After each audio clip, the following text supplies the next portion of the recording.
Welcome on into an NFL Week 12 Thanksgiving week edition of the RotoWire Fantasy Football Podcast. A loaded slate of games. We got 3 games on Thursday. We even have a game on Black Friday as well. No teams are on bye, so everyone's in action. Huge week for fantasy purposes. We got the playoffs coming up, of course. So if you're right on the border, you're going to want to take a listen to this. Let's start the show.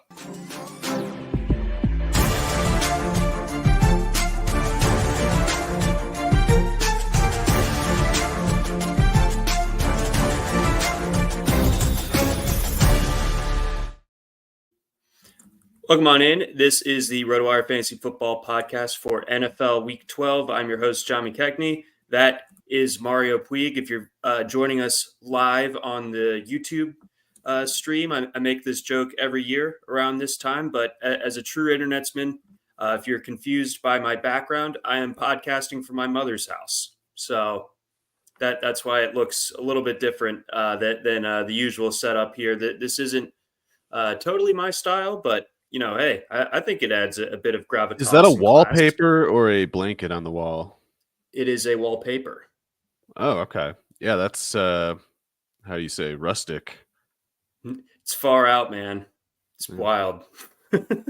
But beyond that, business as usual here. We obviously have Thanksgiving coming up this week on Thursday, and therefore we've got 3 games to enjoy along with our turkey and our stuffing and all that good stuff. So why don't we just go ahead and dig right in? Let's start things out in Detroit. We've got the Lions playing the Packers. We got the Lions set as a 7.5 point favorite in this one. This is kind of an interesting one because the Lions, obviously, I think the mark of a good team generally is you can play your B-, C+ game and still find a way to win in the NFL. And that's kind of what the Lions did last week against the Bears. Bears obviously had just gotten Justin Fields back for the first time in about a month. And then on the other side, the Packers, you can't say much about beating the Chargers, it feels like. But at the same time, when you're the Packers, you're looking for anything that's positive. So I think that there definitely is something to be said for that. These teams have already met once this year on a Thursday night game earlier this season. The Lions went into Lambeau and kind of wrecked shop, frankly. But what do you expect here? Were you surprised by the line being set at more than a touchdown in this one? And what are we expecting here? Well, the Lions should win pretty easily, in my opinion. I guess the question is, does Green Bay manage to maintain any dignity at all, or are they going to kind of just get wrecked and just flail around until they're mercifully the game is ended? I still don't think Jordan Love is any good. I know he's had some, I guess, moments that are more encouraging than others, but overall, it doesn't seem good to me. Which, that would cut against the otherwise kind of cause for optimism that they have about all these receivers. I know Wicks is probably out with a concussion, but even as, a Christian Watson kind of hater last year as a prospect, as a prospect going ahead of George Pickens, or at least I would even say, Watson's still a useful player. He has been really quiet lately. I would blame that mostly on Love, but I think, Wicks emerging has kind of been at the expense of Watson's intermediate opportunities. Like some of those intermediate opportunities were dialed up for him last year. He was getting all of them. And then this year, it's been more like North Dakota State Christian Watson, where it's like he's either getting a target 40 yards downfield or he's not getting a target at all. And they were kind of do the end arounds to try to bridge that gap. But in this game, they could really use Watson getting going again because those Detroit corners, all 3 of them, Sutton, Branch in the slot, the other one, Jerry Jacobs on the boundary. Those guys are more inclined to play downhill. They're corners that you, as a defensive coordinator, want to keep the ball in front of them. You don't want them turning and running downfield too much. And Watson is specifically the kind of receiver that makes a corner turn and run. And maybe Jordan Love just misses. Maybe the Detroit pass rush gets there before Watson can get open downfield. But the Packers, I think, really, if they're going to make this competitive at all, they need to get those Detroit corners to turn and run because it's quite simply what they don't want to do. And that's I guess I would think a starting point for any offense is like, what does the defense not want to do? Do that, and easier said than done getting the ball there though. No, absolutely. So what? Yeah, there are the soft spots potentially in that Detroit secondary when it comes to the backfield. I mean, the Packers, I would say generally are banged up going into this one. Luke Musgrave is dinged up. Aaron Jones unlikely to play. AJ Dillon crops up on the injury report in his own right, and Emmanuel Wilson also on the injury report. So if we're chasing any sort of fantasy opportunity for for DFS purposes, or if you're pinched in season long, if you don't have Aaron Jones and you've been scouring the waiver wire, what do we expect here from this Green Bay run offense? Well, I would figure the Detroit run defense is a little better than the pass defense. I know the pass defense is fine. Uh, I think those corners need to be hidden to play well, and I think as Green Bay, I'd rather test my receivers against those guys than try to get especially if he's hobbled, AJ Dillon going to any notable extent, especially when the game script is probably going to pull them away from that anyway. Intrigued by the Emmanuel Wilson guy. He's pretty interesting. The preseason doesn't mean anything to me, but the guy always does a pretty good job when he gets a shot. So he's interesting if you're doing a Thanksgiving DFS slate and Jones is scratched. I'd almost be about as interested in Wilson as Dillon, just because I assume Wilson's like a fourth the price or something like that. So that's kind of interesting. It's just it doesn't to me project as a part of a game plan that works for them. If they're trying to run the ball a lot early, I think they're just going to kind of punt a lot early. The way the run game is going more likely is if they can keep the Detroit defense on the field long enough, move the chains long enough to kind of get in a groove as an offense and start setting up enough looks to play counter looks off of them. That's when the run game gets going. Or if by some miracle they have a lead, that's when they maybe can get the run game going. But if they try to just run at the beginning, the way that the Lions try to run at the beginning of any given game, the Packers are not going to be rewarded for it. They just don't have the personnel to do it. No, they don't. Aaron Jones is such a key component there, and again, looking unlikely that he's going to be available. So keep an eye on Emmanuel Wilson. I did scoop him in off the waiver wire in a couple spots. So as long as he's active and ready to go for Thursday, I'm definitely interested in him. Let's flip it over to the Detroit side of things. Kind of an odd game last week. Jared Goff had his first multi-turnover game of the season against the Bears. There of all places, against that team of all teams. Right, exactly. And at home. So that was it. Interesting, but at the same time that the Lions still found a way to get it done. What's the kind of temperature check right now on this Detroit backfield now that Montgomery and Gibbs have been coexisting once again for the last 2 weeks?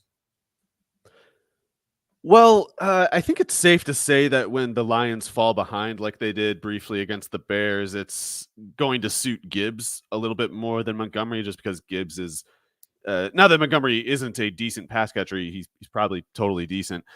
Gibbs is on the top 5 sort of distinction, though. So when they start throwing all the time, it kind of makes sense that Gibbs would sort of just take hold of the backfield and do what he did last week, catch 6 passes. So that kind of outcome is always possible. Against Green Bay, I don't know if I expect the game to be that close, or at least if it's close, I think it'll be more like Detroit has some amount of a lead, maybe not enough of a lead to make the Packers look like they're completely, neutralized, but a lead nonetheless. And if in that sort of scenario, Montgomery probably has a little bit, not bigger share than Gibbs overall, but a bigger share relative to the scenario last week. So maybe something more like 30 snaps to 30 snaps than the 33 to 24 that was in Gibbs's favor last week. And if it's toward that distribution, it's tougher for Gibbs to get into that running back 1 kind of territory. But it does, I think, make likely that both of them are in at least a top 24 running back, but more likely both top 20 running backs. At the same time, Detroit runs so much, the running situation is so favorable when they do run that 2 running backs can coexist in this offense, especially when they're both quite good. and have, what do you call it? They have specifically distinguished functions, and both functions are always in play in the offense. So, we know when Montgomery's out of the way, Gibbs can be like a top 5 fantasy back, but hopefully it's not too painful for his owners to instead get something like, running back 18 to 20 or something like that when they are both rolling. Yeah, I think both are definitely viable starts in this setup. And then your thoughts on Jameson Williams coming on a little bit in recent weeks. That's a tough one for me because I never truly lost the faith with Jameson Williams. I lost the faith, and I still am struggling to get it with Detroit specifically, and how he fits in that offense, specifically how he fits with Jared Goff's game. Those things are a little concerning to me, but I feel like Williams is clearly good. I kind of worry that they don't, in this offense, have the need for or an ability to utilize a player of his abilities. Like his abilities are downfield. It's clearly, even if he gets better as an underneath over the middle kind of receiver, the reason Jameson Williams was so good at Alabama is because he's so good as a downfield threat. And Jared Goff categorically cannot make those throws. Like, he can't do it. The few times he can, it's either a busted coverage if the play is like a normal drop back, or it's on play action, and the safety kind of slipped when he's turning to run and the guy got wide open, and Goff almost in a flea flicker like setup finally has the ability to hit downfield, but he's just not able to make that play normally. So the offense is going to continue to, no matter how wide open Jameson Williams gets, the offense is still going to run far and away through St. Brown, the running backs, and even Laporta over Jameson Williams. So when we're talking about, a fourth or fifth in line kind of pass catcher with a quarterback like Goff, who has pretty strict volume limitations, pretty strict situational limitations, I don't know how Jameson becomes much more than just kind of like an expensive decoy who occasionally makes a play whenever, like I said, whenever the play setup is super clean for Goff. Yeah, Jameson Williams can strike. I worry he can't make the dirty plays like St. Brown can, Right. No, exactly. I always was worried about the fit with Jameson Williams, because I think both of us probably had him as the wide receiver 1 in last year's class. Even coming off of that knee injury that he suffered. He's an unbelievable speed type of threat. But again, like you alluded to there, or broke down, just that doesn't really marry up with Goff's game so much. So yeah, we're talking about someone where if you play him, or if you throw him in your DFS lineup, it's a thin margin for error. You're pretty much hoping for 2 catches, one of which is a touchdown of some length, but otherwise, you're not going to be racking up the dirty plays, the catches over the middle, where you can kind of pad your stats PPR wise, of course. And then Eric wants to know, if we are sleeping on Christian Watson with all the injuries, would you start him over guys like Tyler Lockett, Josh Downs, or Demario Douglas this week? Maybe one of the last two. Probably not Lockett, but let me see. Who do the Colts got again? Buccaneers. I'd play him. I like Josh Downs. I think Josh Downs is totally good, and I understand that the Tampa Bay pass defense has been kind of weak lately, so it's totally reasonable to roll with him as well. But because if Wicks is out, I probably lean Watson over Downs in this case. I can't tell if that's me getting kind of greedy about the big play, but I just feel like the big play could be there. And again, even as someone who was like a critic of Watson last year, and certainly the selection, the trade up by Green Bay for Watson, I don't think he's as bad as people are kind of just starting to assume about him. I think it's like what we're seeing is struggles because it's a small pie in Green Bay, and there's a lot of competent, qualified players fighting for it. And like 2 of them are out in this case. So I'd probably play Watson over Downs. Yeah, and catch up script, I think also should probably work in Watson's favor there. We'll see if Jordan Love can, kind of continue what he was able to do last week, although totally defensive or different defensive setup going from Chargers at home to Lions on the road. Let's get on to the afternoon Thanksgiving game. We've got the Commanders Going to Dallas, a classic rivalry. We've got the Cowboys favored by 10.5 points or 11, depending on where you're looking. Washington, I simply cannot figure them out. They play the close games against Seattle, both the games against the Eagles. They lost twice to the Giants, twice, one of which was to Tommy DeVito. Tommy DeVito threw multiple touchdowns in that game. What's going on? Yeah. Well, I think we got to consider the possibility that Ron Rivera and Jack Del Rio are pretty bad at their jobs, and at this point, and probably at a long ago past point, have only had jobs, their particular jobs anyway in the NFL, because it's an old boys club. There's a lot of favors owed to guys who have been in the league that long. They just kind of have a way of remaining made men, no matter how bad it gets, at least, as long as there's a Dan Snyder out there's, a role for guys like this. And it's been this bad, not quite this bad, I guess. Maybe the talent kind of covered it up a little bit in the past, but Del Rio as a defensive coordinator is just so bad. And you have to wonder, like, what exactly does he do all day? Like, why does he do these things? I don't understand how he cooks it up and how he like sits there for a moment and is like, this seems like a good idea. I got to remember to cut loose Slayton and Barkley on the sideline over and over and over. I have to that play against the Bears with DJ Moore beating Kendall Fuller. Like, why do you call a suicide blitz and then have your corners jumping the routes? That's crazy. You do everything backward. It's absolutely wild. Del Rio is the kind of bad that can negate any amount of defensive talent. And they don't even have that much talent going for them anymore in light of the Sweat and the Trace Young trade. So Washington's just really that bad. I think they'll play with like a little more, maybe not pride, but focus in this case. Like maybe they kind of got, maybe they were kind of like Tommy DeVito week. Let's screw off. I have no idea, John, but let's go to Camelot. They're probably gonna feel a little stupid about that. Maybe for like a quarter, they play with some amount of dignity, scrappiness. I don't know what you call it, but eventually Dallas, I think, just blasts the doors off of this defense. And one thing in particular makes it look like a just doomed matchup for Washington, in my opinion, is that Dallas has started for some time. They've been using CeeDee Lamb as their primary slot receiver. And the primary slot corner for Washington is this Benjamin St-Juste, who's basically like a strong safety who's too skinny and tall to play safety. So they put him at corner, even though he's, in my opinion, not very good. Anyway, him versus CeeDee Lamb is deeply unfair. And I don't know what Washington can really do to really hide him. I don't know especially Jack Del.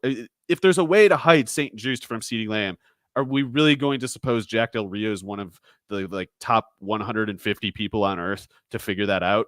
I can't convince myself that. So I would think the bigger threat to CeeDee Lamb's production in this game is just the game getting out of hand, and kind of if Dallas is like, even Jalen Tolbert and Michael Gallup are getting open, like stuff like that would have to be the way that Lamb falls flat here. You're not going to have Dallas, in my opinion, you're not going to have Dallas going into halftime with like Dak Prescott at 100 yards and CeeDee Lamb at 30. It's like if CeeDee Lamb's at 30, it's because Dak has like 203 touchdowns, and then like guys like Turpin are getting in on it.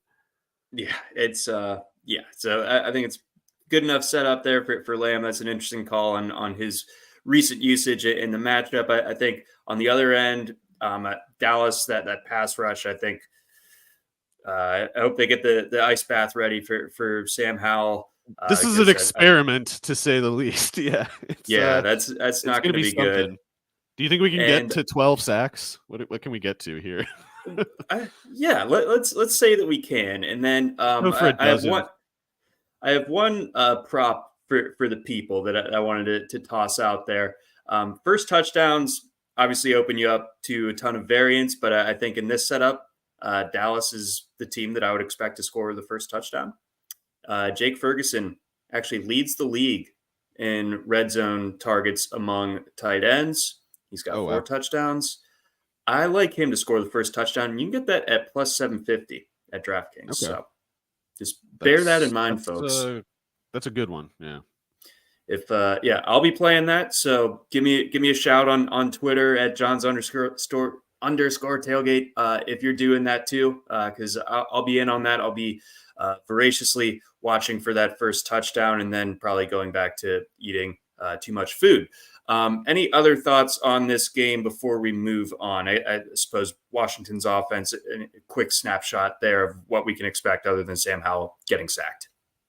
Yeah, so Curtis Samuel got ejected from the last game. I think in this one, if he doesn't get ejected, he'll probably go back to being like a real nuisance for Jahan Dotson's investors. I kind of worry that with Sam Howell having less time to throw than usual, he'll get through fewer reads than usual, and in effect, I think they're going to be kind of working with a system of like checking down to Samuel whenever the pressure is there, and the pressure could be there kind of constantly. And in the event that they do manage to get into a decent drop in depth for Howell and his drop back, then Terry McLaurin immediately becomes like the first person who's likely to get the look if there is a downfield look to give. So I kind of worry that it's like, Samuel trumps Dotson low, McLaurin high, and then nothing else is really going on here. But if Dallas cuts him loose, I still think Dotson's good. I just don't know if Dallas is really going to do that here. No, I'm not sure of that either. So for redraft leagues, Dotson is no longer really on my radar. I do have tons of him in best ball, so I'm hoping for something, but I'm not expecting it. Before we get on over to our next game, got a message from our friends over at Circa. Get ready for the ultimate big game parties at Circa Resort and Casino. Super Sunday is in Las Vegas this year. Watch the big game poolside at Stadium Swim's big game viewing party. Massive screen, booming game sound, and a view of the pyrotechnic and visual effects throughout the game. Snag the best seat in the sun with day beds, poolside boxes, cabanas, and more. Or touchdown at the world's largest sportsbook, Circa Sports, for the Big Game Bash. 3 stories of football glory featuring a 78 million pixel screen. Book your seat with a variety of reservation options, including bottle service, open bar, stadium-style food, and more. Don't miss these legendary viewing experiences on February 11th. The big game parties only at Circa Resort and Casino. Reserve today at circalasvegas.com. Up next, a game that it could have been so much better. If not for Geno getting banged up in Sunday's game, and obviously Kenneth Walker getting dinged up as well. We've seen the line for this game swell. I think 2.5 full points over the course of the last few days. It was 4.5 going into Sunday. Now it is 7 in favor of the San Francisco 49ers as they go up to Seattle to face the Seahawks. Yeah, I would expect this to be a pretty tough game for Seattle. I mean, I had hopes of them taking this division previously, but I'm kind of, not even really hopeful that they'll be a particularly lively playoff team. Like they've got a shot, I guess, but they've just got it's been too bumpy on offense in a way that just feels like they've been kind of like swimming upstream against the stream, whatever it is. And going against the 49ers, it's like unless Seattle's been saving a bunch of tricks specifically for this game, I feel like the natures of these two teams is just that it's easily in the favor of the 49ers. So we'll see. The 49ers have been doing some shuffling in their secondary personnel. Like they've moved Diamador Lenore into the slot and put Ambry Thomas opposite Charvarius Ward. Ambry Thomas had struggled a lot the past 2 years, as did Lenore. But I guess we'll see if Lenore can be better in the slot than Isaiah Oliver was. And if so, then maybe the 49ers can kind of get their pass defense in order. But if they can't really, if the Seattle offense can stress the corner depth for the 49ers, that's when we see the 49ers defense struggle. Like you might have noticed, they've kind of given up a lot to receivers this year, but it's only with offenses that can like threaten with 3 receivers or more at a time, because you got to get that third corner on the field, ideally the fourth too, because Charvarius Ward is very good. And when you play big against the 49ers, they just kind of are stronger than you. And going 3 wide in this game is kind of what Seattle needs to do, in my opinion, but I don't know how much that suits them. And especially if Geno isn't right. Right. I don't know. Seems kind of difficult to me. Yeah, it's going to be an uphill battle. And I think that midseason swoon that the 49ers went through, I think we're clearly on the other side of it. Kind of the common denominator is Purdy not turning the ball over. He's got 6 touchdowns and no interceptions in his last 2 games since the bye. Obviously, throwing picks was a huge factor in that 3-game losing skid that they had. I think the Niners go up there and cook. I think they make another statement in front of everyone on national television. It's kind of an unfair fight because I think Seattle is so shorthanded in this one. Like, even if those guys end up being available, you can't expect them to be 100% on a short week. So I think the Niners are going to crush. I've looked at some props for this game as well. I like the odds on McCaffrey scoring more than 1 touchdown. I think that's like about 5-1 at most sports books. I think that, something like that is definitely in line. It's difficult to predict on a per game basis whether it's going to be Ayuk, Kittle, or Debo being the big kind of impact guy in the passing game. But McCaffrey's the constant. Really like his setup as far as that's concerned. How do you think that the Seahawks try to funnel those pass catchers? Are they going to take away one of those guys in particular? Or does that Seattle secondary set up one way where one guy, Ayuk or Kittle or Debo, really does have an advantage here? That's tough, I think, because I think often it comes down to what Shanahan just wants to do that week. Not to say that it's just as simple as Shanahan deciding lately, like this will be Brandon Ayuk's month, or whatever the explanation would have to be for how red hot Ayuk has been. I think though that if Shanahan really wants to get someone going, he can, and it might have spoken to kind of the ease with which Ayuk was winning his matchups, or even Kittle. I guess maybe the tight end coverage matchups were so favorable to him. Maybe that's why they're hot and why Deebo Samuel has kind of been quiet lately. But I think this is, if it's not for the Shanahan effect, if it's not for having favorable setups, scheming open spaces for him, I feel like this looks like a difficult game for Deebo Samuel, if only because guys like Tariq Woolen and Devin Witherspoon are definitely more able to defend themselves from kind of a physical bully like Deebo Samuel is. Like Tariq Woolen's probably the biggest corner in league history or something. And then Devin Witherspoon, he's not that big, but he's got a strong safety mentality. Like he's his underneath game, his ability to pursue ball carriers, it has to be, some of the best in a long time. So if Deebo Samuel is going to play as an underneath oriented yards after the catch kind of guy, I'm not sure this is the easiest defense. Those 2 corners anyway, I'm not sure are the easiest matchups for that. But if they can get Deebo against Trey Brown, who's much lighter, that doesn't seem like a good tackle setup for Seahawks. And, they also have ways of getting Deebo the ball as a ball carrier and in, the middle of the field against more so kind of like linebackers and stuff like that. So I don't mean to make it, I don't want to count him out or anything. It's just, it might be a little tiny bit easier, assuming they can manage the Seattle pass rush, which it's getting better than it's been in a few years. Ayuk should be able to beat those corners downfield. And even Witherspoon, as good as he's been, he can't turn and run at all. So it's Woolen who can turn and run, and Brown can turn and run a little bit. But then if it's on Brown, I think Ayuk can probably bully him because Brown's only like 180 pounds or something. So there should be options. It's just kind of like, to some extent, like what is the Seattle pass rush going to dictate, and what does Shanahan just kind of feel like game planning here? Yeah, so I think either way, the Niners are too loaded and playing too well right now to foul this one up. I wish we were going to get treated to a better game here, but I can't see it. I was already a little bit skeptical of the Seahawks going into last week. I thought the Rams were going to win that game. Somehow they did.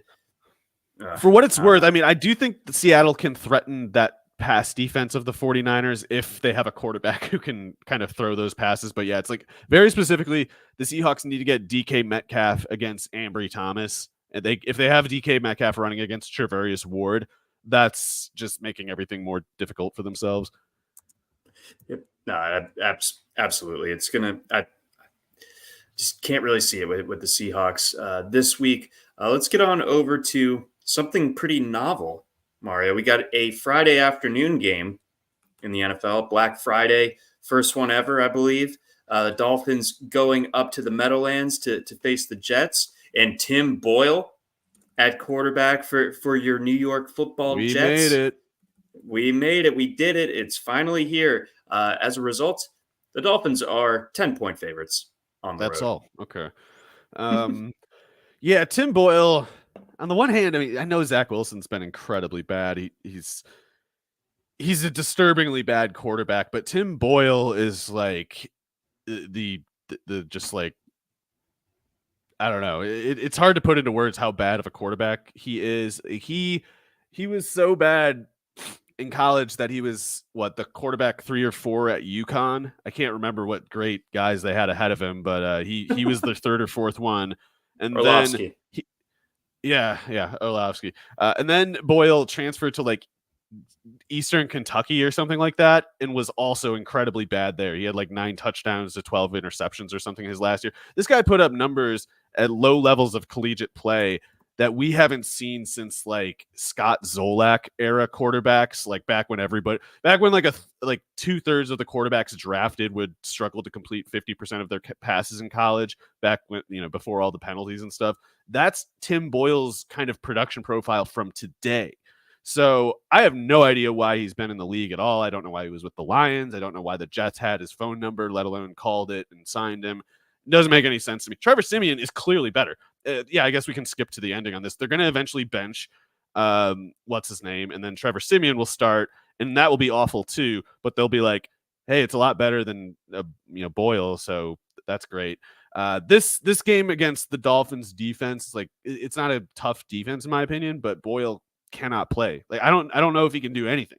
So yes, the question is like when, not if, Siemian will eventually be put onto the field for this wretched team.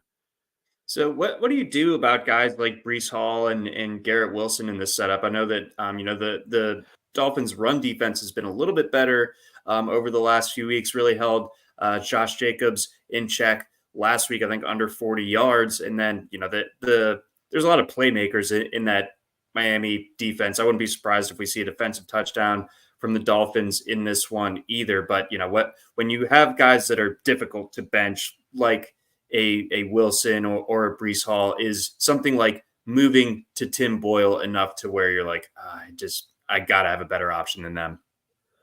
Well, I think you're starting them both, and it's just one of those things where you have to just accept it's unfair, but they're not going to get the opportunity level that they should get. And therefore, though Hall and Wilson would both project for just total monster numbers here with, Aaron Rodgers at quarterback, they're going to have to scrape and claw for barely anything. And they'll get that. Hall is doing a lot as a pass catcher to offset these really bad rushing returns, but it's like, he's always going to get 9 defenders in the box. Wilson's always going to get double teamed. And I don't know if I trust Boyle to complete a pass to a wide open or like single coverage Allen Lazard. It's just, it might be asking too much. So as much as I think Zach Wilson's terrible, I could never see Tim Boyle having, a good season at BYU. So how am I gonna say Zach Wilson is actually worse than Boyle? I guess it's possible. It just doesn't seem like it is. And where maybe if the average game with Zach Wilson for Garrett Wilson resulted in 14 targets for 7 catches and 75 yards, I think it's like 5 catches for 65 if you rerun the simulation with Boyle. Okay, yeah, but I liked like Boyle's quote yesterday. Like, you got to have sort of a unrealistically confident mentality if you're a guy like him. Like, you got to just feel like you can't miss out there. But it's just like, I What did he respect say? that. Sorry, I missed this.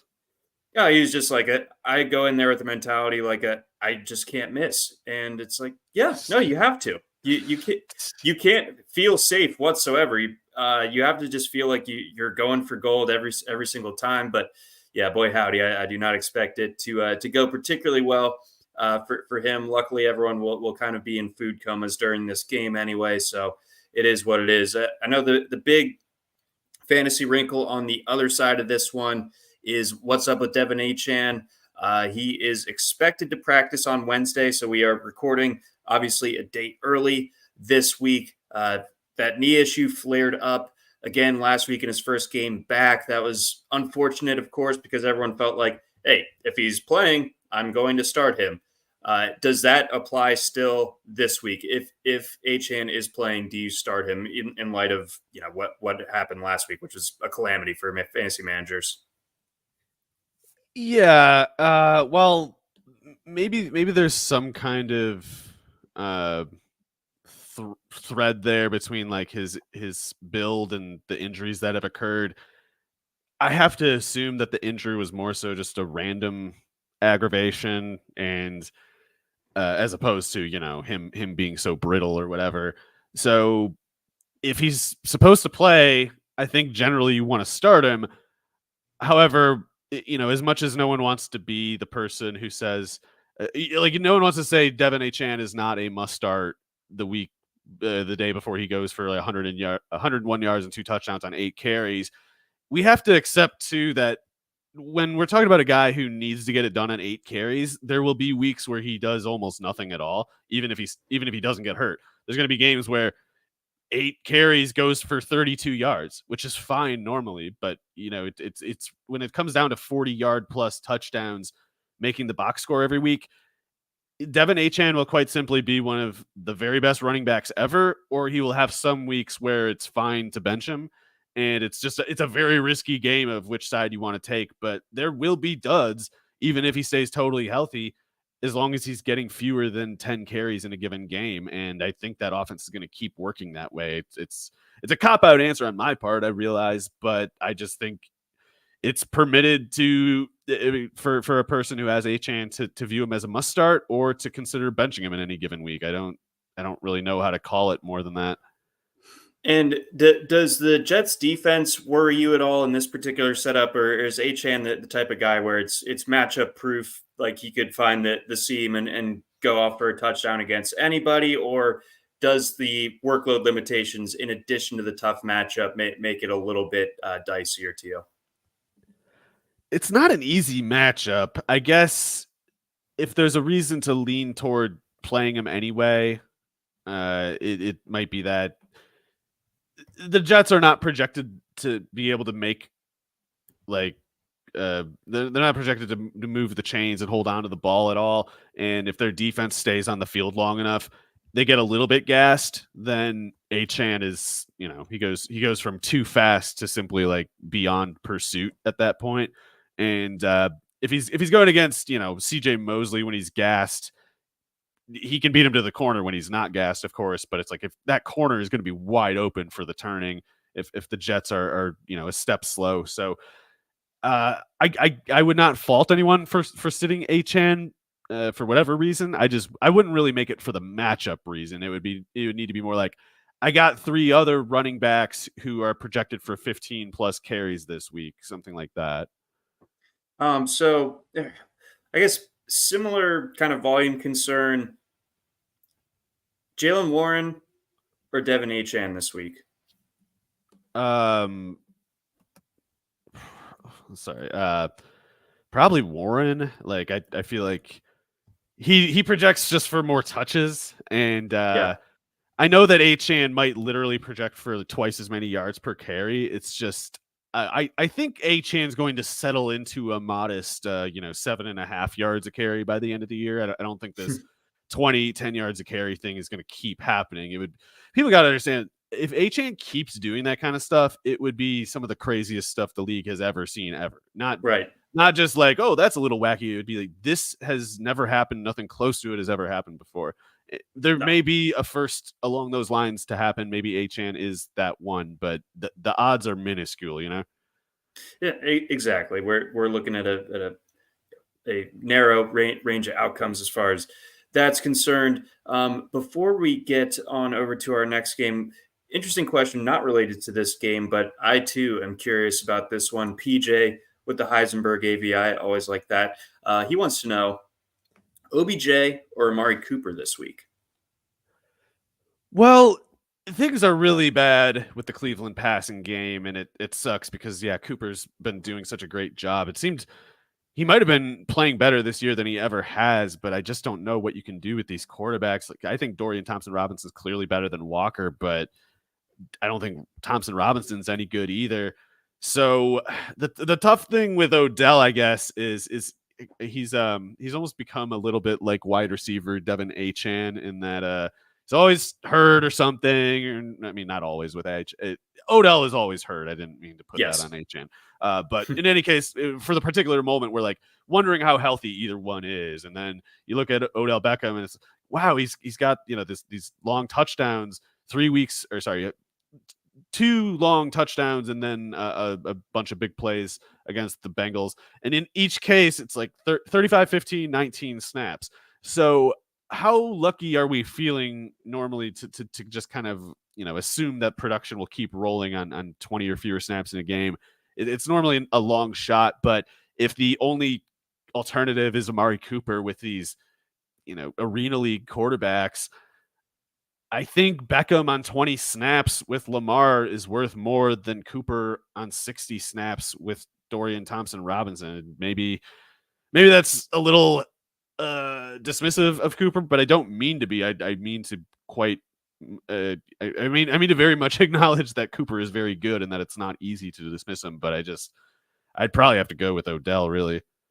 Yeah, I'm on Odell too in this setup. I think it's very close. I don't think we're going to see one of them blow the other one's production out of the water necessarily. I just think it's going to be more of a slog for Cooper. We'll have to check in on Odell's injury status. Did hurt that shoulder, or kind of aggravate that shoulder that's already been harnessed up, dinged up on that long play at the end of that Thursday night game. But with Mark Andrews' removal from that offense, I think we're going to see a lot more targets flow out to the wide receivers. And Odell, he kind of looks like he still's got it a little bit. He really does, man. I'm like, I don't even want to have the thought because I'm so worried about jinxing it by even perceiving it. But he pretty much looked back to his normal self on those plays. It's just that we know that he isn't truly, because they would give him more snaps if he were. And it's like, God, how did he become at once like so explosive and so brittle at the same time? I don't remember anything quite like that, but I hope he stays healthy and I hope he keeps rolling because they really need him. They do. They absolutely do now. Like the old analogy about Odell being like a sports car, where if it's even a little bit out of alignment, it goes off the rails. That's kind of probably why they have to keep the lid on his snaps. He's like a record-setting Rube Goldberg contraption or something. It's like it really is like so many of these conditions needing to be met all at the same time every time. And I hope it turns for the better. It's frustrating to see plays like that he's made and then see him and he's on the sideline again. I hope my family likes my Rube Goldberg contraption that I'm cooking the Thanksgiving dinner with. That it involves lighting a string on fire, then a bowling ball is going to fall down that flings the turkey into the oven. So hopefully it works out. We're going to throw the turkey into the deep fryer. Yeah, sorry, it throws it into the deep fryer. The flames propel the container onto a roller coaster thing. Yeah. Anyway, it's not done. Clearly, we're still working on it. Yeah, we're gonna iron out the kinks this afternoon. I might light the shed on fire by accident. If you check my Twitter feed, the American Safety Coalition or something had an amazing reel of deep fried turkey accidents, but it also had techno playing in the background. Absolute electric video. So I'll probably retweet that again. You can make the hue of the flames reveal the gender of the turkey. It's a boy, and it's burning way too hot. Oh no! But that'll do it for our Rube Goldberg segment. Before we get on to Sunday's games, we got a message from our friends over at Splash. RotoWire is proud to partner with Splash Sports for the 2023 fantasy football season. Splash Sports empowers gaming commissioners to earn by creating contests. Commissioners can set up contests at their style and enjoy the evolving Splash Sports platform for customized preferences. From daily to season-long contests, the Splash Sports caters to various playing styles such as DFS, Pick X, and traditional Survivor. I am so dead in Survivor, it is not even funny. And unlike traditional sports books, Splash Sports pits you against friends and family, not the house. Splash goes beyond betting, a space where friends can connect, strategize, and share in the excitement of sports. RotoWire will be running weekly DFS tiers contests on Splash Sports all season. Can you beat the RotoWire experts?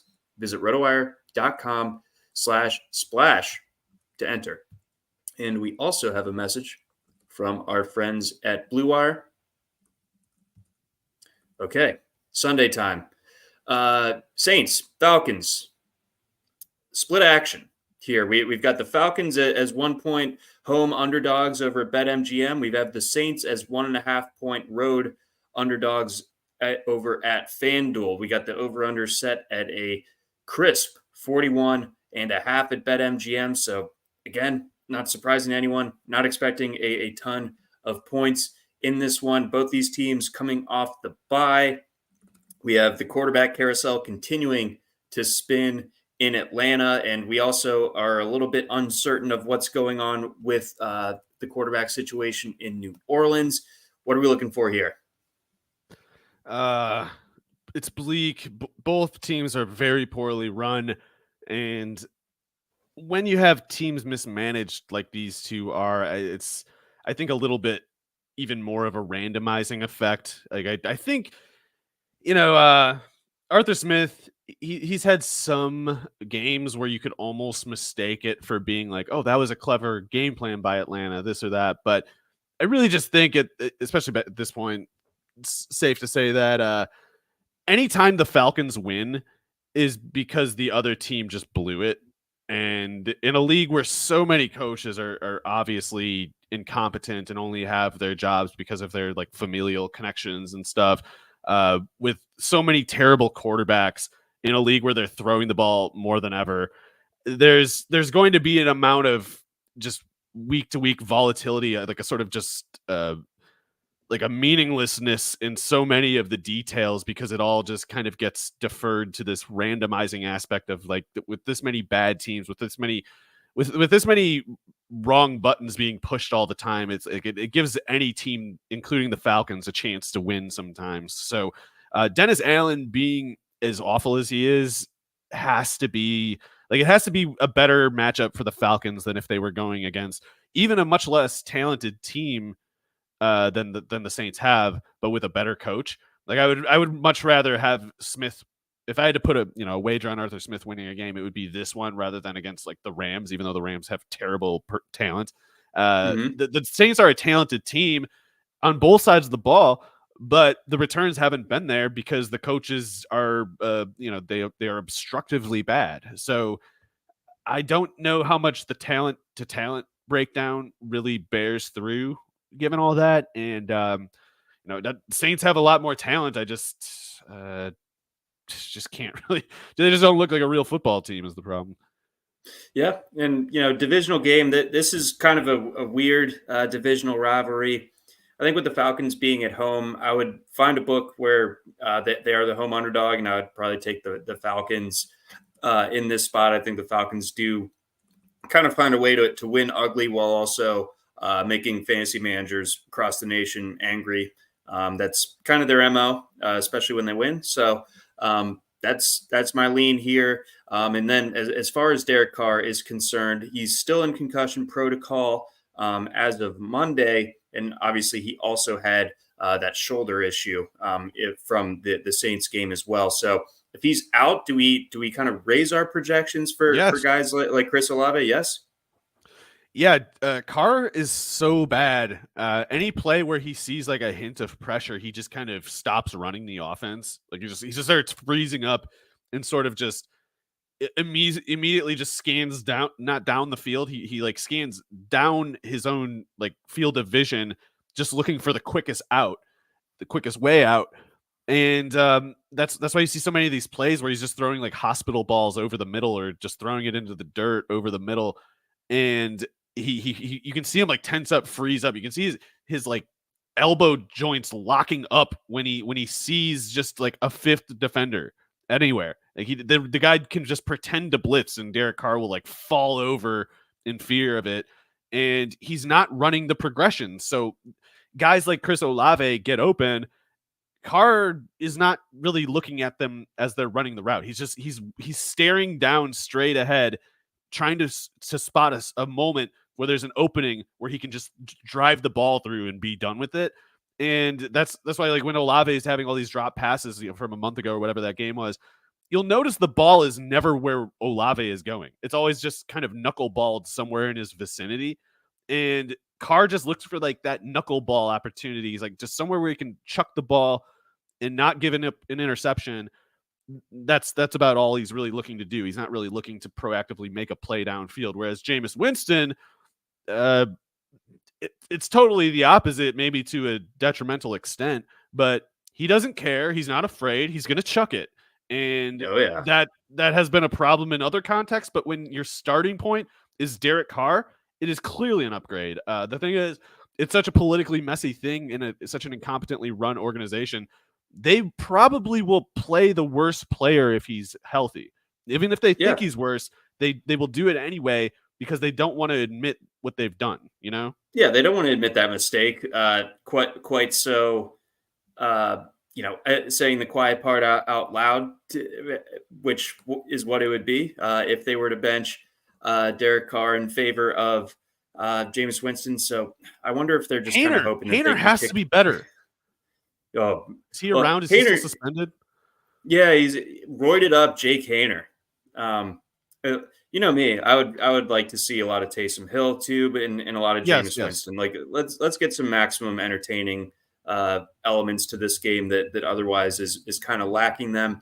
And then a guy who was an interesting waiver wire stash last week with the Saints being on a bye, or maybe he was available on your waiver wires this week. But with Michael Thomas moving to IR, what are your thoughts on A.T. Perry? He was a favorite of mine in college football DFS during his time at Wake Forest. He kind of fits the mold. Like the Saints always seem to have a guy like him where, kind of an oversized but skinny, productive player, a little Jordan Humphrey from a few years ago. But A.T. Perry, 6'4", 205, awesome player at Wake, but didn't love his pro projection, a little bit skinny for that frame. But, he ran the sub 4.5.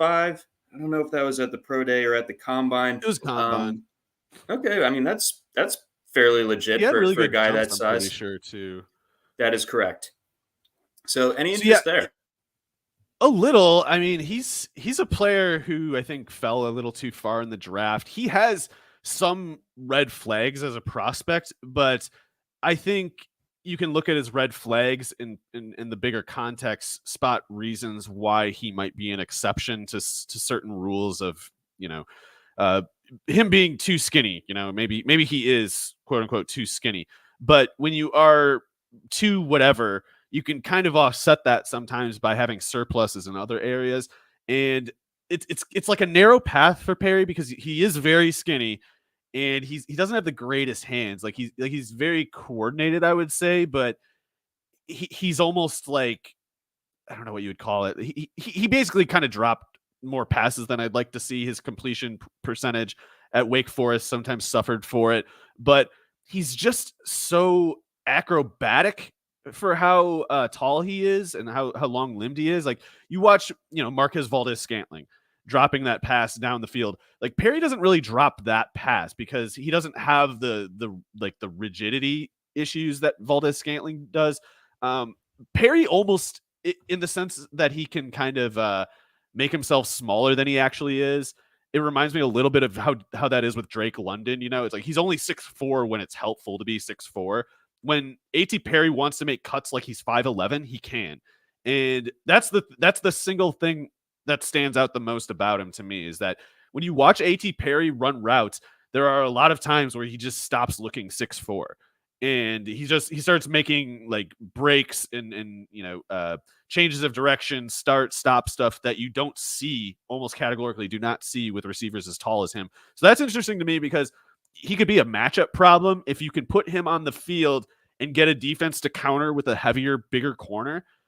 Because that heavier, bigger corner probably doesn't have feet like Perry. He probably can't stop, start, change direction like Perry. So that guy's in a tough spot. But if you try to counter Perry with a small corner, someone who moves more like Perry, then you have put maybe a 5'10" corner on a 6'4" receiver.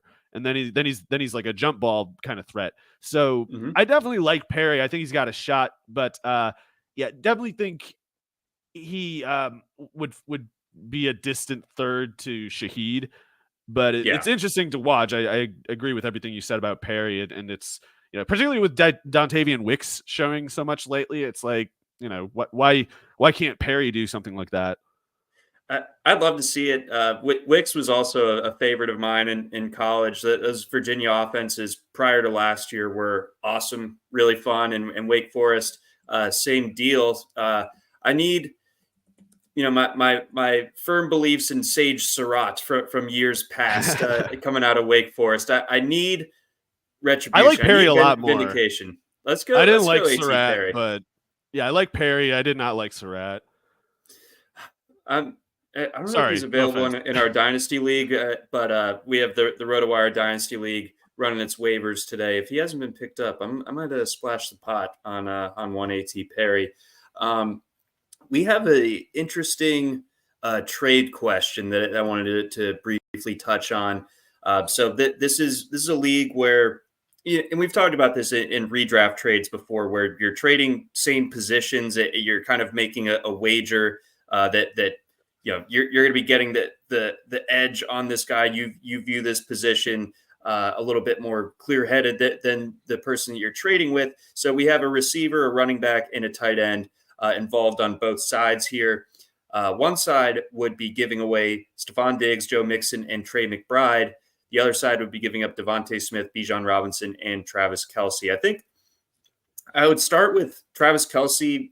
The value on him is probably not going to be lower than it is right now after the kind of visceral, tough performance from him on Monday night. I got to imagine that it picks back up.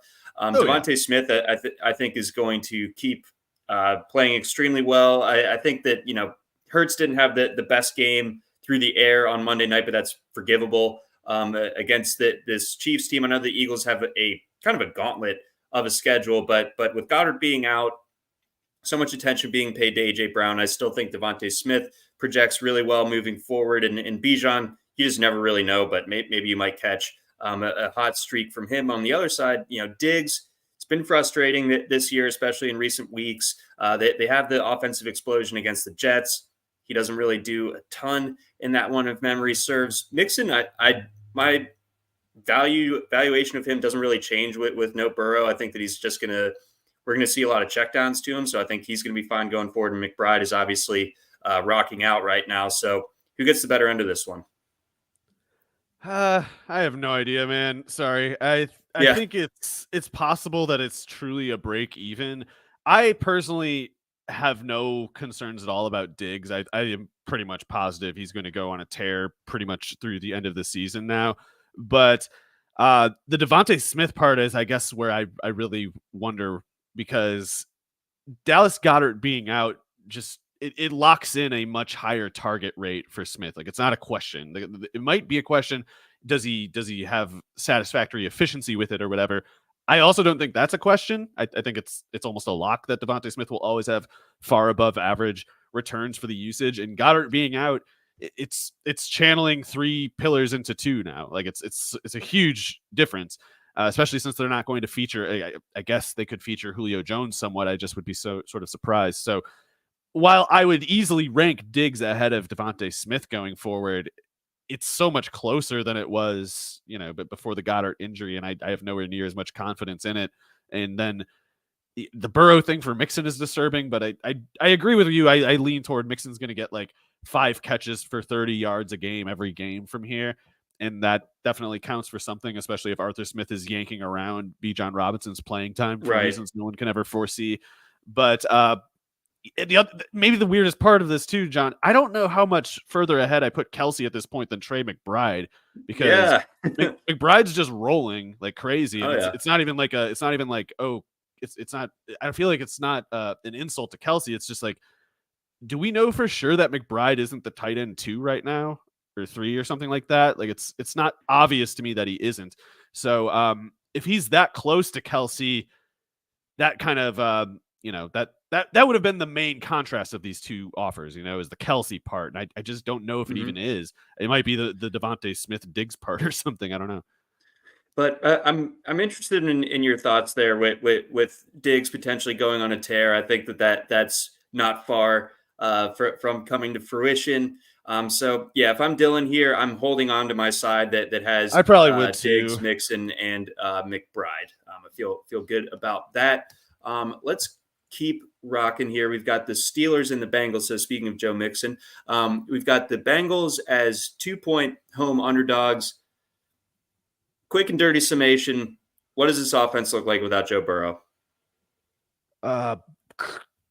Crap, John. I don't like it. I think Jake Browning looks pretty uniquely discouraging. And yeah, it's not great. They can play some brand of competitive football because I think their defense is pretty tough, and that offensive line seems like it's blocking better in the run game at least, so maybe they can lean on Mixon like you were hinting at. But Browning throwing for even like 200 yards a game feels like it's asking something, which it shouldn't be. It should not be. You shouldn't feel like you're making some kind of like rude request to a quarterback with these receivers to get to 200 yards, but it almost feels like it's a tacky question of him or something. It sucks. And the Tomlin factor in this case, I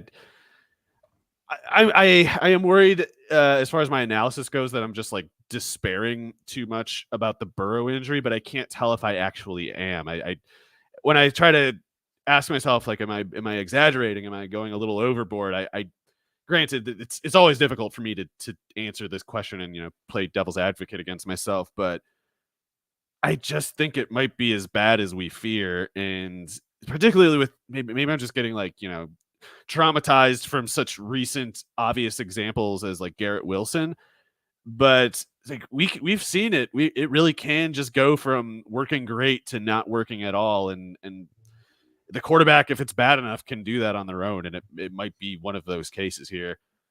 So I think we could see a facsimile similar to Garrett Wilson when it comes to Jamar Chase rest of season, where the production ends up being fine, but God, it's hard to watch. But if I have Higgins, I'm very concerned about that going forward. Again, I think Mixon will be fine going forward, but the rest of this offense, the ceiling is extremely lowered. You got to feel bad about Tyler Boyd going forward.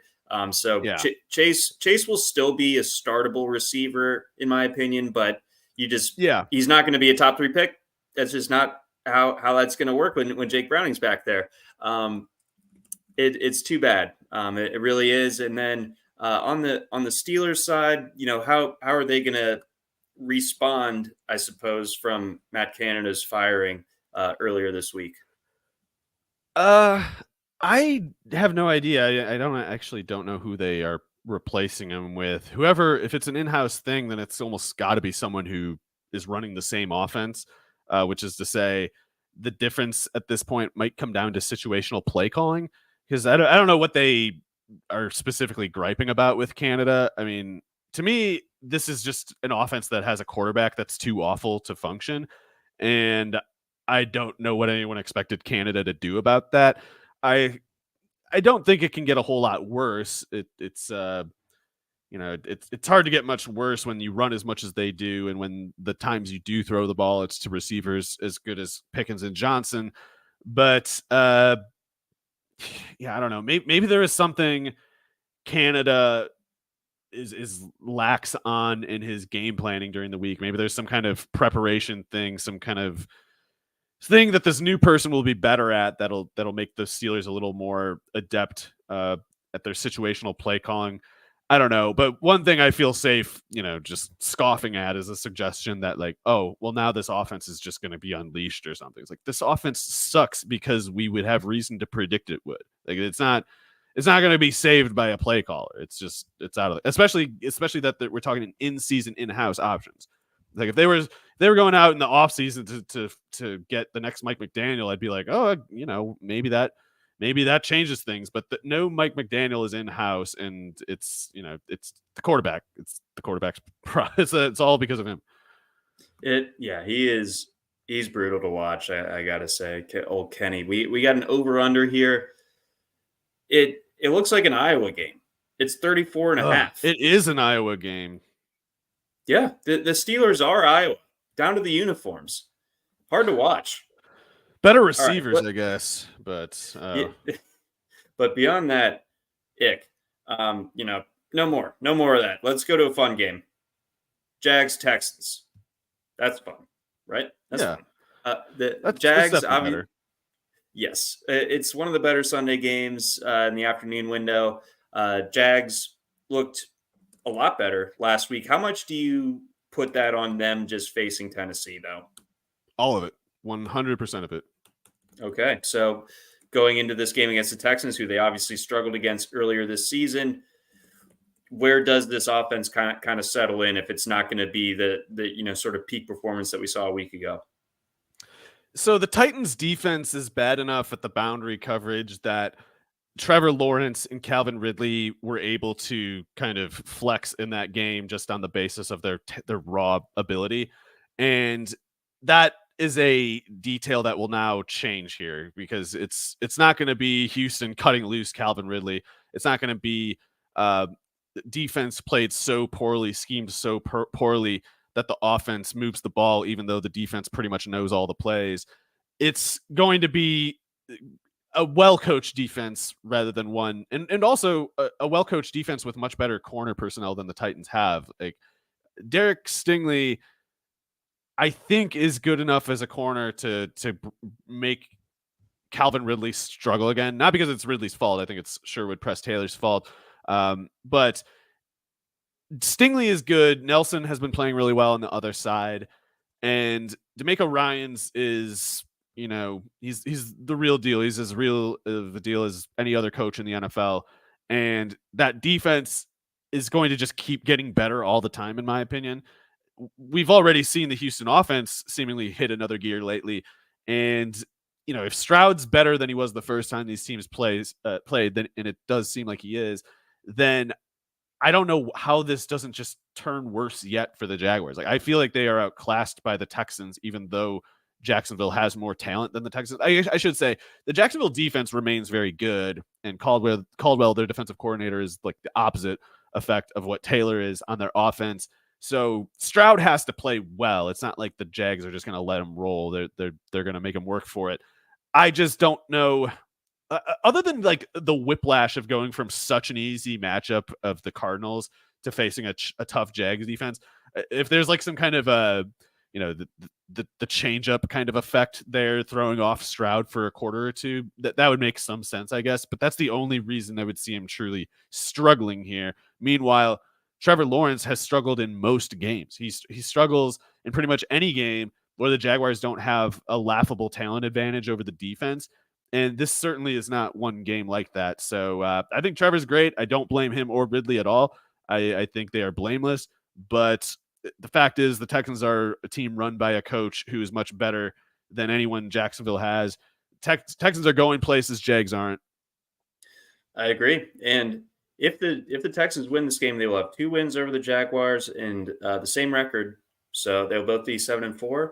So Texans all of a sudden in the driver's seat for the AFC South crown, which is totally nuts. I mean, even if you thought, the Texans would look better this year, that's a whole other story. They've already crossed their win total from Vegas in the preseason. They were at 5.5. I took the over on that. Here we go. Nice. Anything else lingering on the Jags-Texans game before we move on? I think the Jags passing game gets neutralized by pretty much any competent defense, and the Texans qualify as such. I still think that Travis Etienne is one of the very best running backs in the league, and I think the Texans got to worry about him. But if they account for Etienne, the Texans offense can have a down game, I think, against this Jags defense, and then still they clear with the win. It's if Etienne gets going that the Texans really need to score points, in my opinion. I think, yeah, I'll take the Texans and the under in this one. It's at like 48. So I think a lower scoring game. Jags offense can't get out of its own way. Jags defense keeps some semblance of a lid on the Texans attack. Let's get on over to a game where these two teams are kind of like the same version of each other. AFC, NFC. We got Indianapolis hosting the Bucks. Indianapolis 2.5-point favorites at home.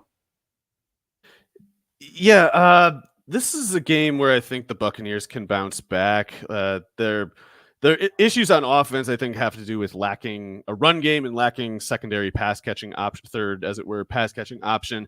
But these Colts corners are so injury depleted and kind of bad to start with that this really looks like a good setup for Mike Evans and Chris Godwin too, I guess, for that matter. So if Baker Mayfield can bounce back and carry in this game a better projection than Gardner Minshew, I think that means the Buccaneers are going to win, or have as good of a shot in a while anyway.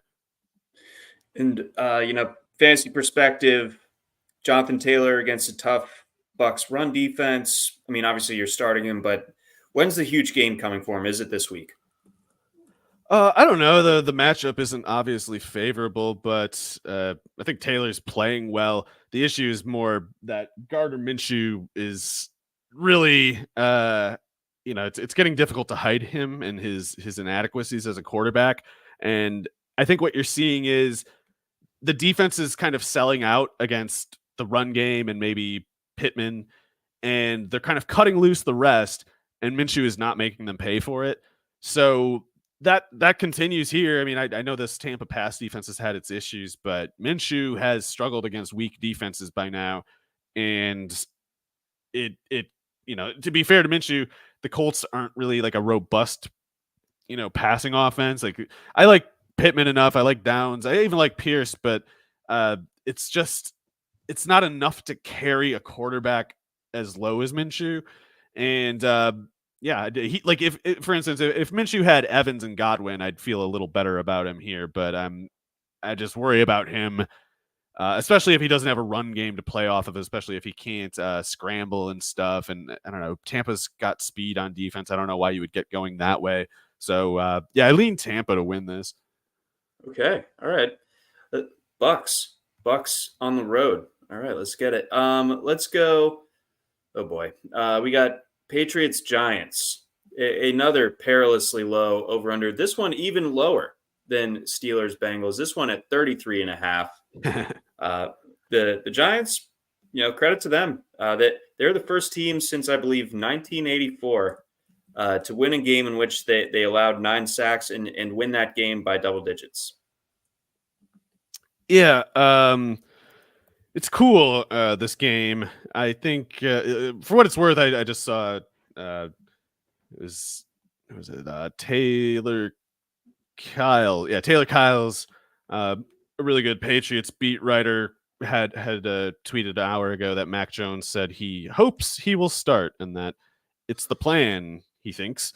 So who knows what that means? I mean, one thing that I do think is safe to say is that while the Patriots offense is completely busted and like no real hope, I don't think Mac Jones is truly the problem, in that I at the very least, I'm positive that none of the alternatives on hand are better.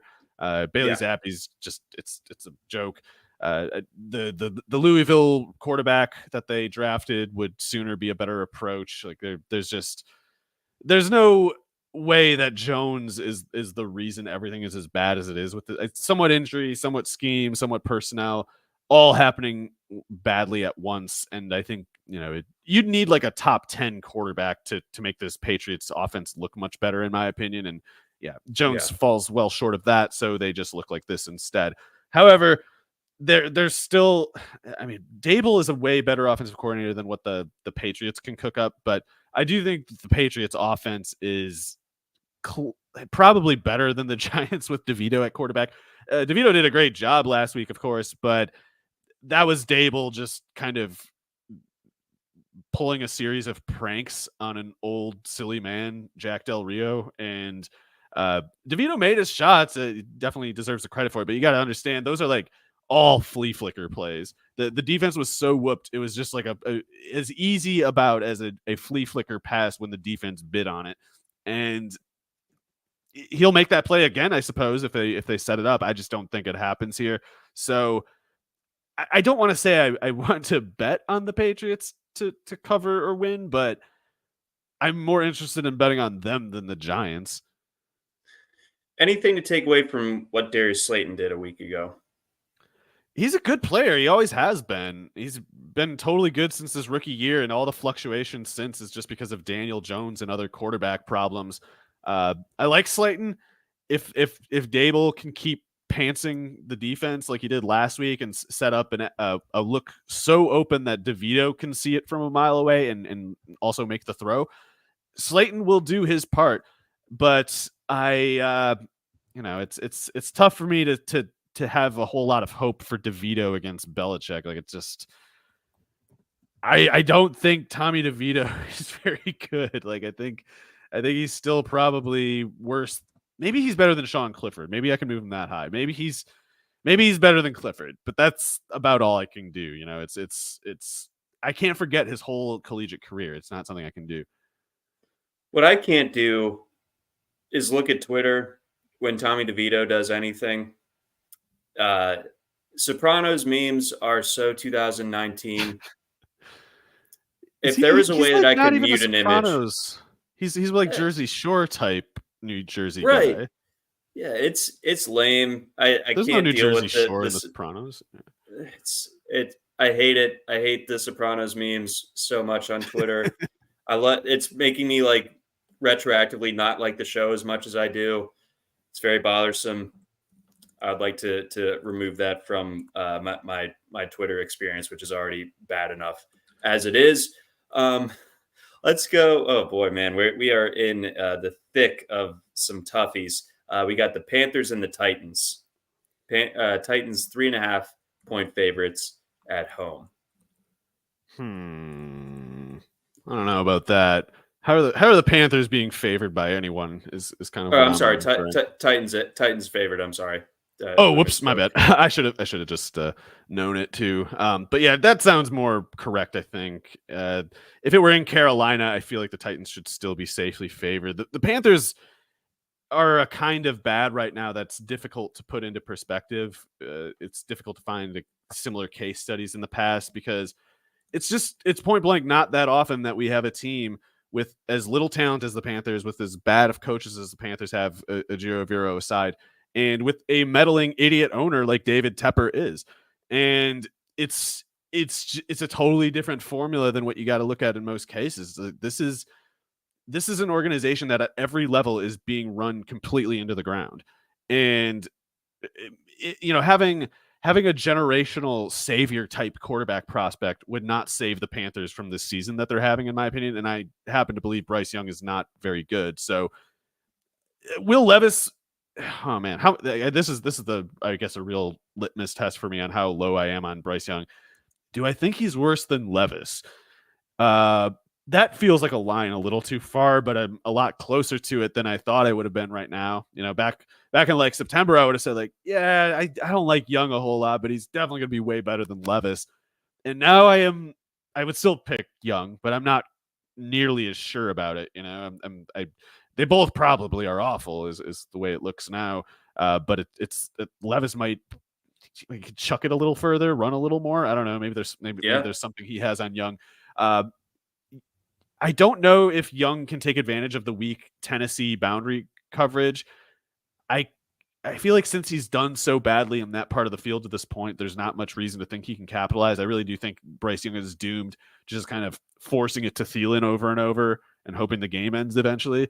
And the Titans are a bad pass defense, but that's not what you want to do against them. You want to be on the boundary and stressing down the sideline. So I'm worried that while Adam Thielen's playing great, this might be a tough matchup for him. Like even if he gets 12 targets, I'm not sure he's catching more than something like 6 for 40 yards because Roger McCreary is maybe not a great corner exactly, but he's one of those corners who's rugged underneath, and I don't think he's gonna at this point in Thielen's career. I don't think McCreary's gonna get like juked out of his shoes. No, nor do I.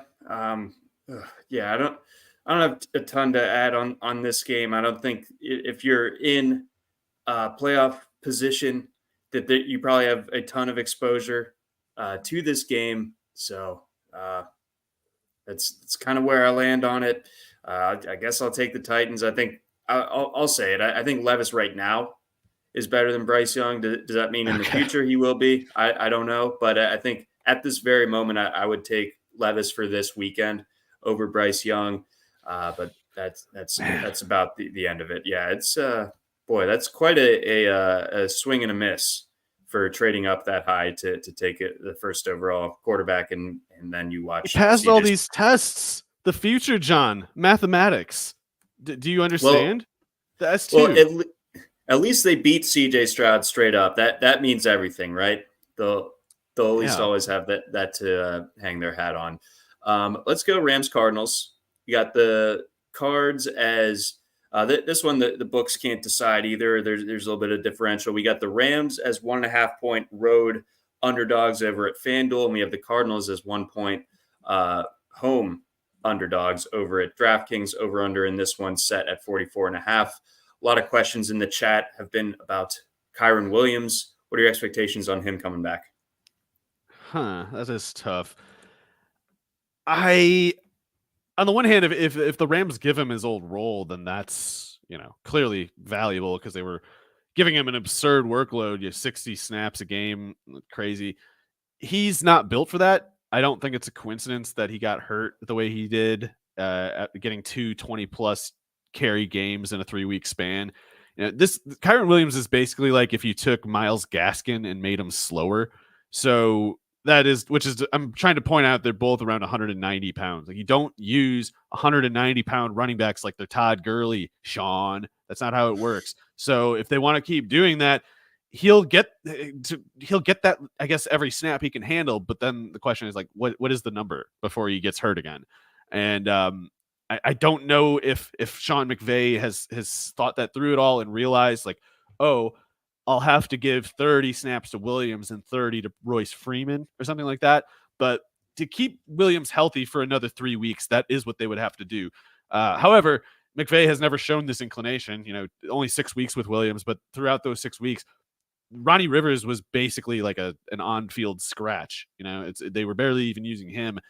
So there's a chance Williams just gets 45, 55, 60 snaps in this game. And the Cardinals defense is pretty much trash. And I don't doubt that they'll get better someday, but even, they're like a pre-rebuild phase on defense, needing one and not having started it. So whoever plays the running back role for the Rams, if there's one player that gets over 30 snaps, they're in a really good spot because the Cardinals defense just has that effect on like almost every running back that plays them, including Kyren Williams, 20 carries for 158 yards the last time. So I guess when it comes to with Williams, all the appeal comes with the role, but I felt like Royce Freeman did well enough to where he shouldn't disappear from this offense, right? That's how I would see it too. But I'm probably higher on Royce Freeman than anyone on earth and lower on Kyren Williams than anyone on earth. So I'm not like an impartial observer on that. I wouldn't be able to make the fair case against Freeman, whatever case there might be. I agree though. I think Freeman's clearly better than Williams, point blank, but that's another matter. So a little tough there. And then with Kupp getting dinged up this past week, what's the latest on him, and what could this mean for Nacua, because he didn't exactly pop off against the Seahawks last week either, but it sounds like Kupp, it's not a guarantee that he misses any additional time.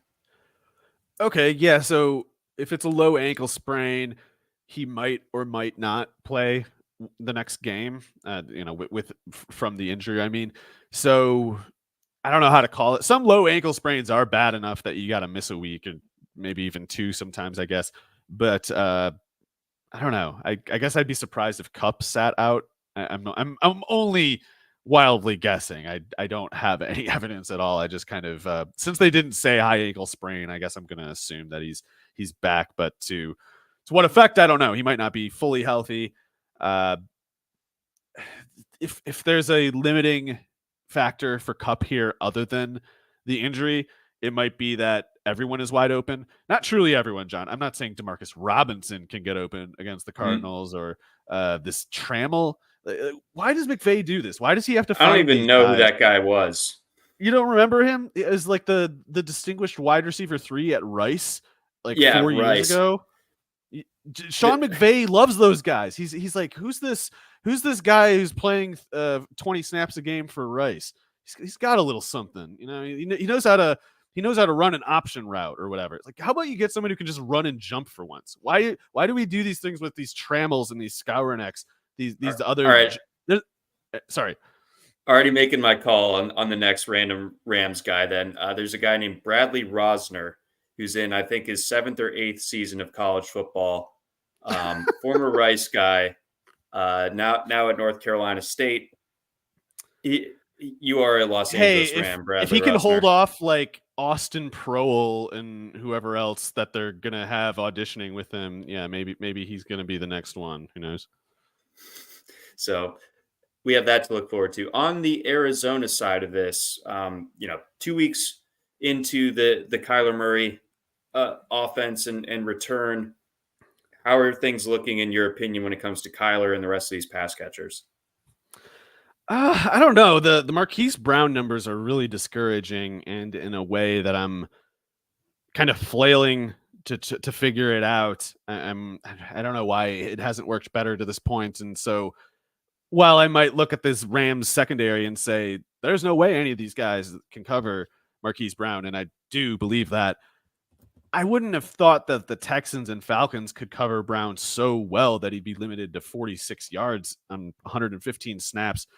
That feels like it's too low of a rate to hold. Like that's going to turn for the better, but it's been a really bleak 6 games now for Brown. He hasn't gotten to 50 yards over those 6 games. Each of the 6 games, the numbers look pretty much the same from one to the next, and it's there's a couple tough matchups in there, namely Baltimore and especially Cleveland. But the last time he played against the Rams, Marquise Brown had 4 catches for 34 yards on 11 targets. So, little worried he just doesn't fit their system, whatever it is they're trying to do, which is a little discouraging because Rondale Moore is doing better with.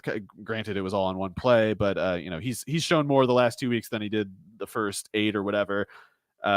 Michael Wilson's been a promising player throughout his rookie year. Kyler Murray getting back should have been like just flipping a switch, getting Marquise Brown going again, and it's been the opposite. So I worry that I'm just missing something, and I worry that even though I think he can beat these corners, I'm just kind of wrong for some reason that I don't understand yet. And as to whether Kyler can get going in general, I think he will. The Rams secondary is incredibly bad, so maybe that helps him here. I think Raheem Morris must be a pretty good defensive coordinator, but I just think he has nothing to work with aside from pretty much Aaron Donald. So while I am admitting that it's kind of on faith and that I have no real basis for thinking it, I think / hope Kyler has a good game here. I just wouldn't fault anyone for being skeptical of it, especially if Brown continues to struggle like this. Yeah, the Brown stuff is disappointing. They obviously traded a first-round pick for him, and it hasn't gotten off the ground like we would have hoped. Steve Keim masterclass. Oh, you know it, man. I'm excited for this one. I think there's a lot of fantasy intrigue, if nothing else, in this one. So that should kind of carry this one in the 4:00 Eastern window. Got a couple more to go in that window. We got the Browns and the Broncos. Broncos 2.5-point favorites against a Browns team that, man, they're rough and tumble, but they're kind of a tough watch if you're not into that. Yeah, I hate it. I don't really like it. I think The Broncos should be good here. I wish him well and everything, but Dorian Thompson-Robinson doesn't look like an NFL quarterback to me. PJ Walker definitely isn't an NFL quarterback. So, Dorian Thompson-Robinson outranking him on the depth chart, I don't necessarily see as progress as much as just kind of desperation from the Browns. That kind of quarterback play can make things difficult no matter how bad the defense is. And I'm not sure the Denver defense is bad enough to meet whatever mark Thompson Robinson needs. And, that run game should be fine. They're going to have to get the run game going to be competitive.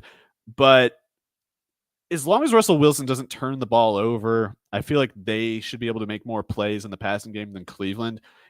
I say that with all the respect in the world to those Browns corners. I think all three of them are good. Greg Newsome, Denzel Ward, both are a lot better than their work in Cleveland before this year implied. Like, this is the first year playing in a real system, in my opinion. And it's not shocking to me that they're both doing better.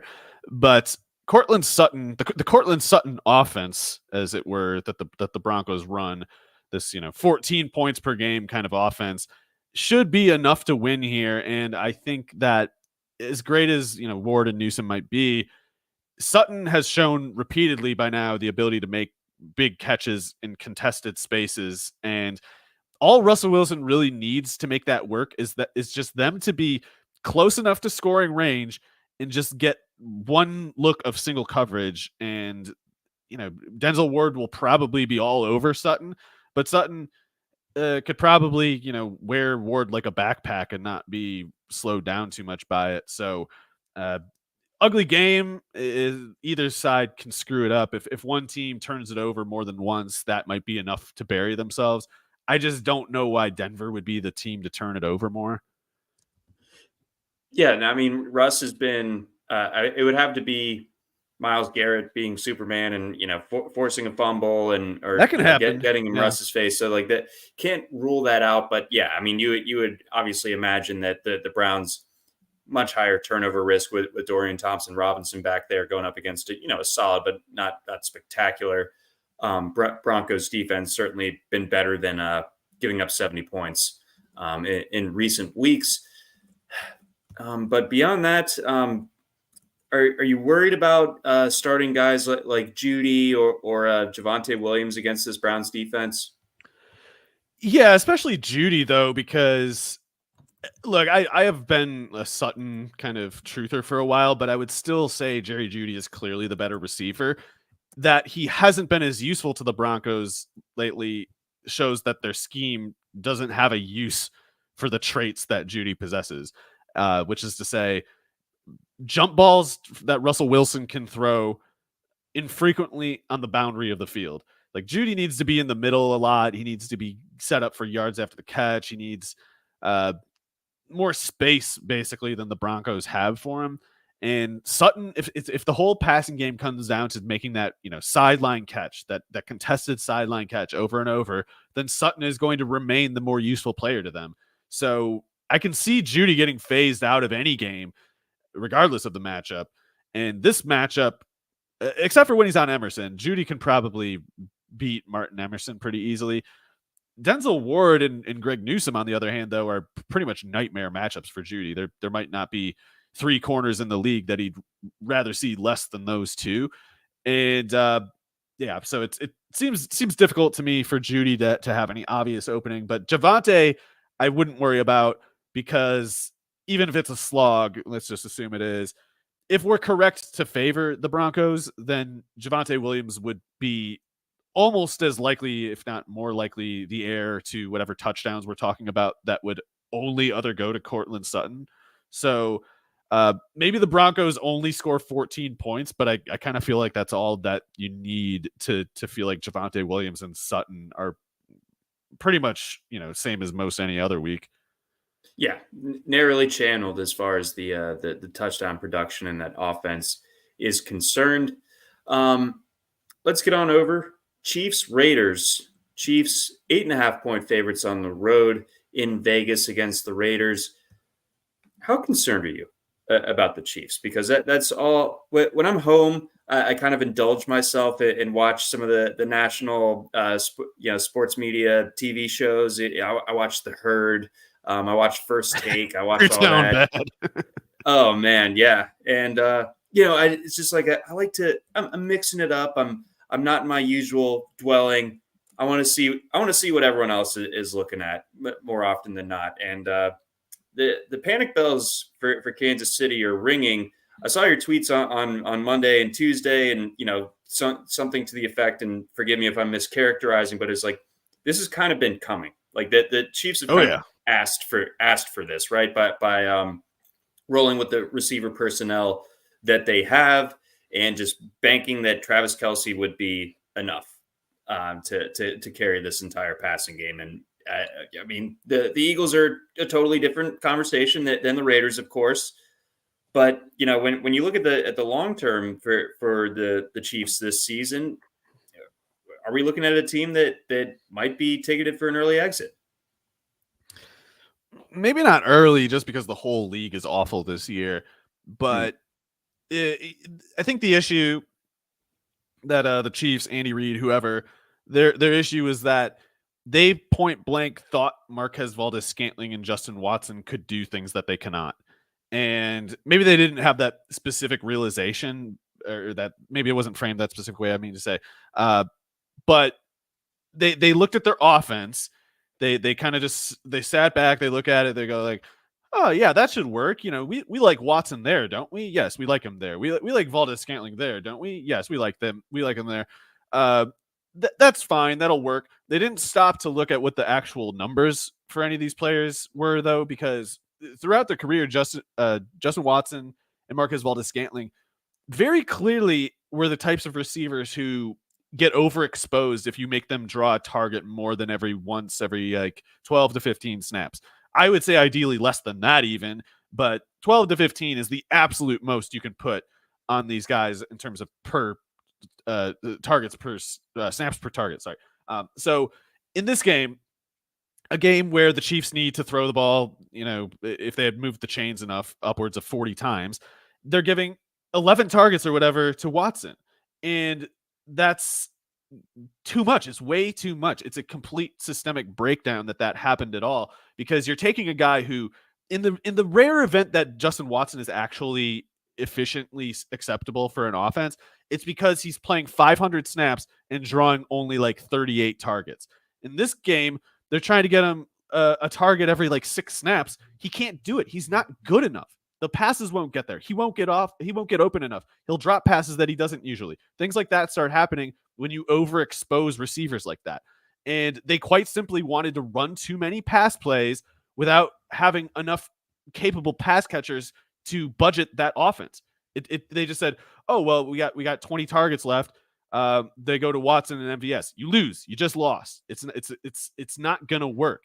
And Rashee Rice, by contrast, is a guy who clearly can take more targets per snap than these other two, and then he plays fewer snaps than them. So as a starting point, they need to give Rice 60 snaps a game. No conditions. It doesn't matter what Andy Reid thinks about, but we don't like him as much as Watson in this look. Doesn't matter. You're wrong. If it must be understood a certain way, it's because you're wrong that you're confused about this. It's not a debate. Watson can't do it. Maybe Rice can't do it either, but Watson definitely cannot. And with Rice, you can do something at least. If you give Rashee Rice 11 targets like they did Watson, he's doing more with them. It doesn't matter. It could be any route, a route that he's never run before in his life. He will do better than Watson over a longer period. And those targets going to Watson instead of Rice may be the single reason they lost that game. So, sometimes things getting difficult like that, sometimes getting embarrassed like that, can lead a coach to reconsider the things they previously assumed. And maybe Andy Reid in this case will go, I guess we got to change something at receivers. That's a start. If he could at least see that would be a start. But the way it goes wrong still is if instead of giving it all to Rice, they do some incoherent thing where they're like, oh, we'll try to get Sky Moore going on these routes instead. No, Sky Moore needs to be in the slot. If you don't have a slot rep for him, then you can't put him on the field. And if you're going with Kadarius Toney, that won't work either. And I worry about that one in particular. I can see Brett Veach leaning in like, hey, coach, don't you think we could do more with Toney? Don't you think that was a good trade that I did? Don't you agree with me that I'm a good GM, Andy? Andy might be more like, we see him as a gadget guy. We want to get Rice going more if we can't get Watson going more, and Veach might be there to kind of say like, well, now is a better time than ever for Tony to come right in and fix this whole mess we've got. It won't work because he tips off the play. He can run some routes, but he's such a one-dimensional receiver. Defenses know that he's running it, and then he has no opportunity actually. So there's nothing there except Rice.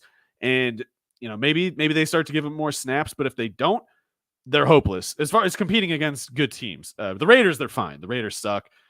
Teams that are bad, they'll be fine. It's more like when you're talking playoff ambitions, teams like the Eagles, the Chiefs quite simply require something like 125 plus yards from Travis Kelce on 10 plus targets, or they require the run game going for upwards of like 170, which they don't do. They don't try to run the ball enough to make that a possibility. So what instead we get is a lot of incomplete passes to receivers who just shouldn't be getting targets. Well said. That was a perfect distillation of what's up with the Chiefs, what's wrong with them right now. AFC is tough, even with the Bengals kind of getting knocked out of serious contention. And the Browns, for their own part as well. I think that, the AFC still kind of remains a gauntlet. And, I'm not sure that even with Patrick Mahomes' wizardry that the Chiefs are going to be able to win another AFC championship, let alone another Super Bowl. But, do like them in this setup against the Raiders. So this is sort of I don't know if get right game is the right way to describe it, but we're not going to get much in the way of answers about the Chiefs from this game. I think that they'll look fine because they're playing the Raiders, but I don't think it necessarily fixes anything if they come out and win and cover the 8.5 points. Bills, Eagles, obviously the impressive win the entire time on Monday, especially in the second half, when the Chiefs drives would stall and sputter. And the Eagles, they weren't moving the ball reliably themselves either, but they found themselves down 3 points, and it's like they're hanging around. The Chiefs are just letting them hang around, and when you let the Eagles hang around, they're probably going to find a way to win, and so they did. Very impressive from them. The Bills looked better against the Jets almost because they had to. I mean, the way that the Jets offense played, anyone could have won that game basically. You got to give some credit to the Bills, of course, but do you think that was a game that fixed anything for the Bills? And how do they look going into this matchup against Philly? Well, I don't have a good sense of whether the Bills were doing anything different. I guess I wouldn't think they were. I wonder how much of that outcome comes down to just, like you said, Zach Wilson being so bad the Jets can't play a real game at all. That and the Shakir play. I like Shakir. I think he's clearly a player they need on the field for 40 plus snaps a game. Even if Dawson Knox is healthy, I think that's the case.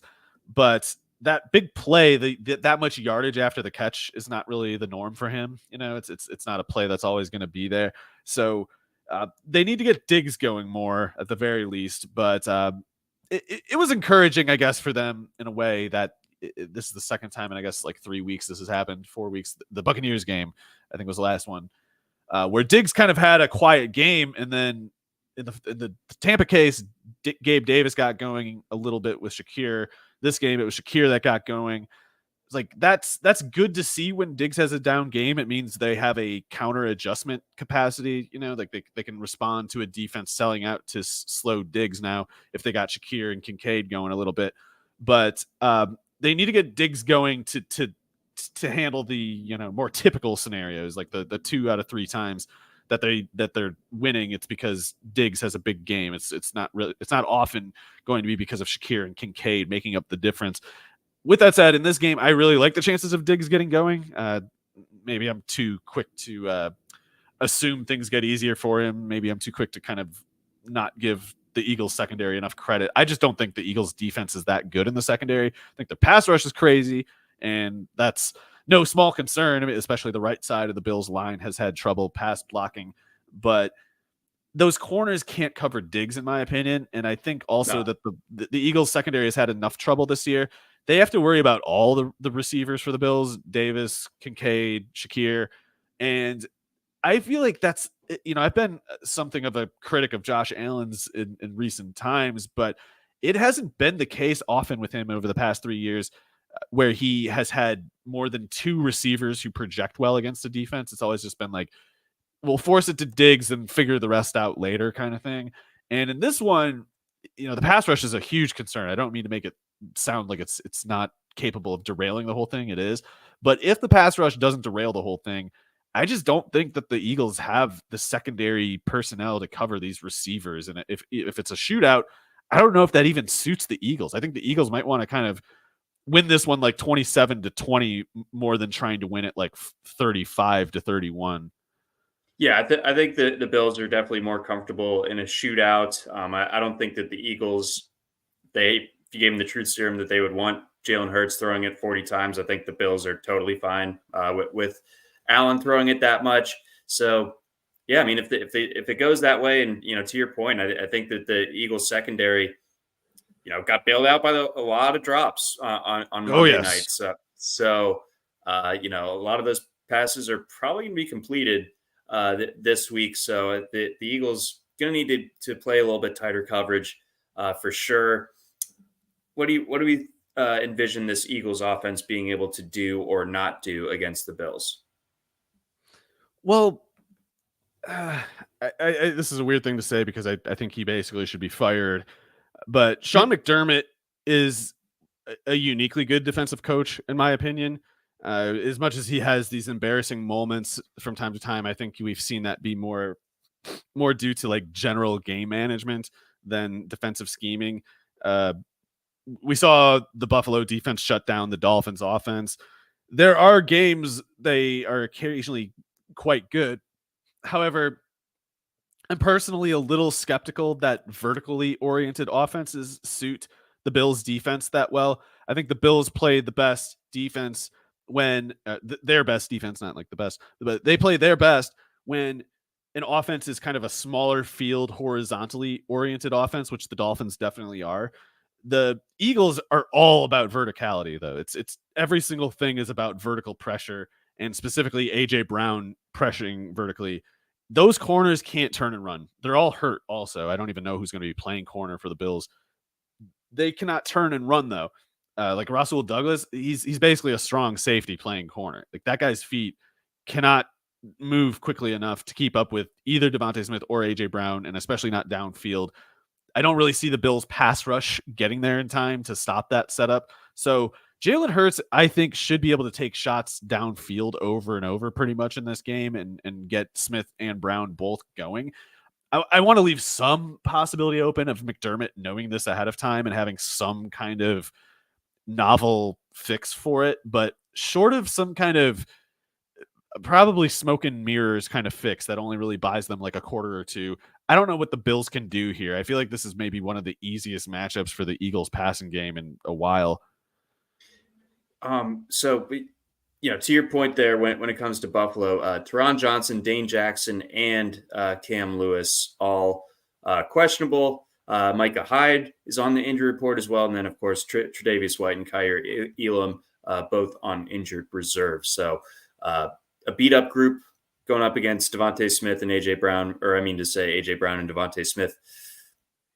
Yeah, that could be difficult for the Bills to stop time and time again. So I'd probably lean the Eagles there. But, you brought up an interesting – the over is set at 48.5. So right around where you were projecting. Don't you think that seems, I don't know, rather than picking a side in this one, I kind of like the over, assuming there's no goofy weather or anything like that. Let's go with that. Yeah, because I can too clearly see either of these teams covering, but I think in either instance, the over looks to be in play. Let's get to Sunday night. We got the Chargers playing host to the Baltimore Ravens. Ravens 3.5 point favorites on the road out there in LA. Let's start with what the offense for Baltimore looks like sans Mark Andrews. Well, I at once think it's a really, really huge loss, the kind of thing that can, derail what otherwise they might have been building this year. But I also think it's not as big of a loss as it would have been under the Roman scheme. Like some of the usage that was funneled toward Andrews in past years has not gone to him this year. I don't even agree with that really. Like I feel like they should have been trying to get Andrews the ball more, if anything. But the fact is, what they've done to this point was not nearly as attributable to Andrews as what they've done in past years with those offenses. So it's a setback, but if Odell Beckham can stay healthy and play the way that he has been the past 3 weeks, that would make up for it. I feel like, because relative to past years, not like, oh, they'll be fine without Andrews because it's easy to play without Andrews. That's not really what I mean. I mean, relative to the standards of past seasons, if Odell Beckham is rolling the way he has been, and if Zay Flowers, who definitely deserves what was it, like another 60 yards and a touchdown added to his season box score. Robbed. Yeah, I still think he's like a wide receiver too, but that was a play that he made and was not given credit for. So the more important thing is, if Odell Beckham is playing the way he has the last 3 weeks, he's a wide receiver 1, which Lamar Jackson has never had. The closest thing he's had to that was, I guess, Mark Andrews, and to a lesser extent, rookie year Marquise Brown with a broken foot. Yep. So that's the bar we're trying to clear right now. And I think because Beckham, when he is really on, can be such a uniquely good player, that's more important. That's the more important question to me than what do the Ravens do to replace Andrews. Because if Beckham's rolling, it's just, we don't care about that anymore.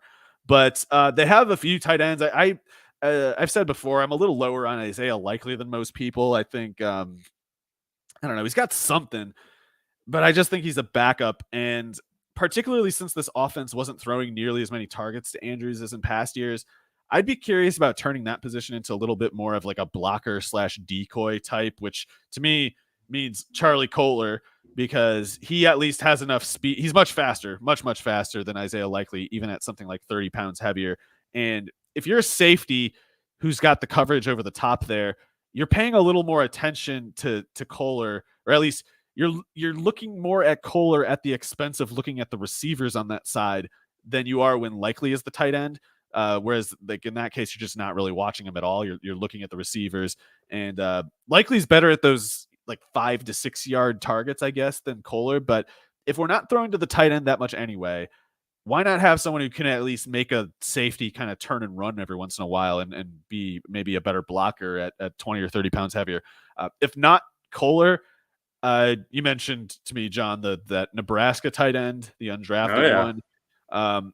He's a guy who doesn't have like a profile that pops exactly, but he hits a few boxes that are important in a way that gives him a real chance. I would put Kohler and Likely well ahead of Vokalek or whatever his name is. Mm-hmm. But if for whatever reason the Ravens aren't or can't getting production from Likely and Kohler, seems like Vokalek could get a shot because he's big, basically. He's more like a Kohler frame, not as athletic as Kohler, but pretty athletic. Maybe a better blocker than Kohler. I don't know. But yeah, it's kind of funny to me how they used to give all those snaps to Nick Boyle, and then they like just deleted that part of the offense.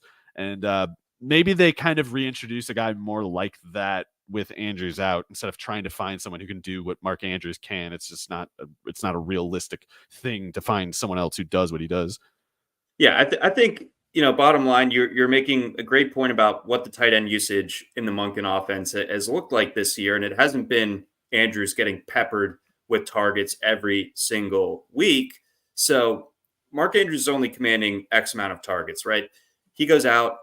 You have two guys who are similar valuation. They do different things, have different strengths to their game in Isaiah Likely and Charlie Kohler, but I don't think that either of them just step into the Andrews role. I think that, like that there was a lot of intrigue on waiver wires, that Isaiah Likely picked up pretty much everywhere. Kohler, a little bit less so, but it wouldn't surprise me if they basically combine to hit about 75% of what Mark Andrews was doing, which was good, not great.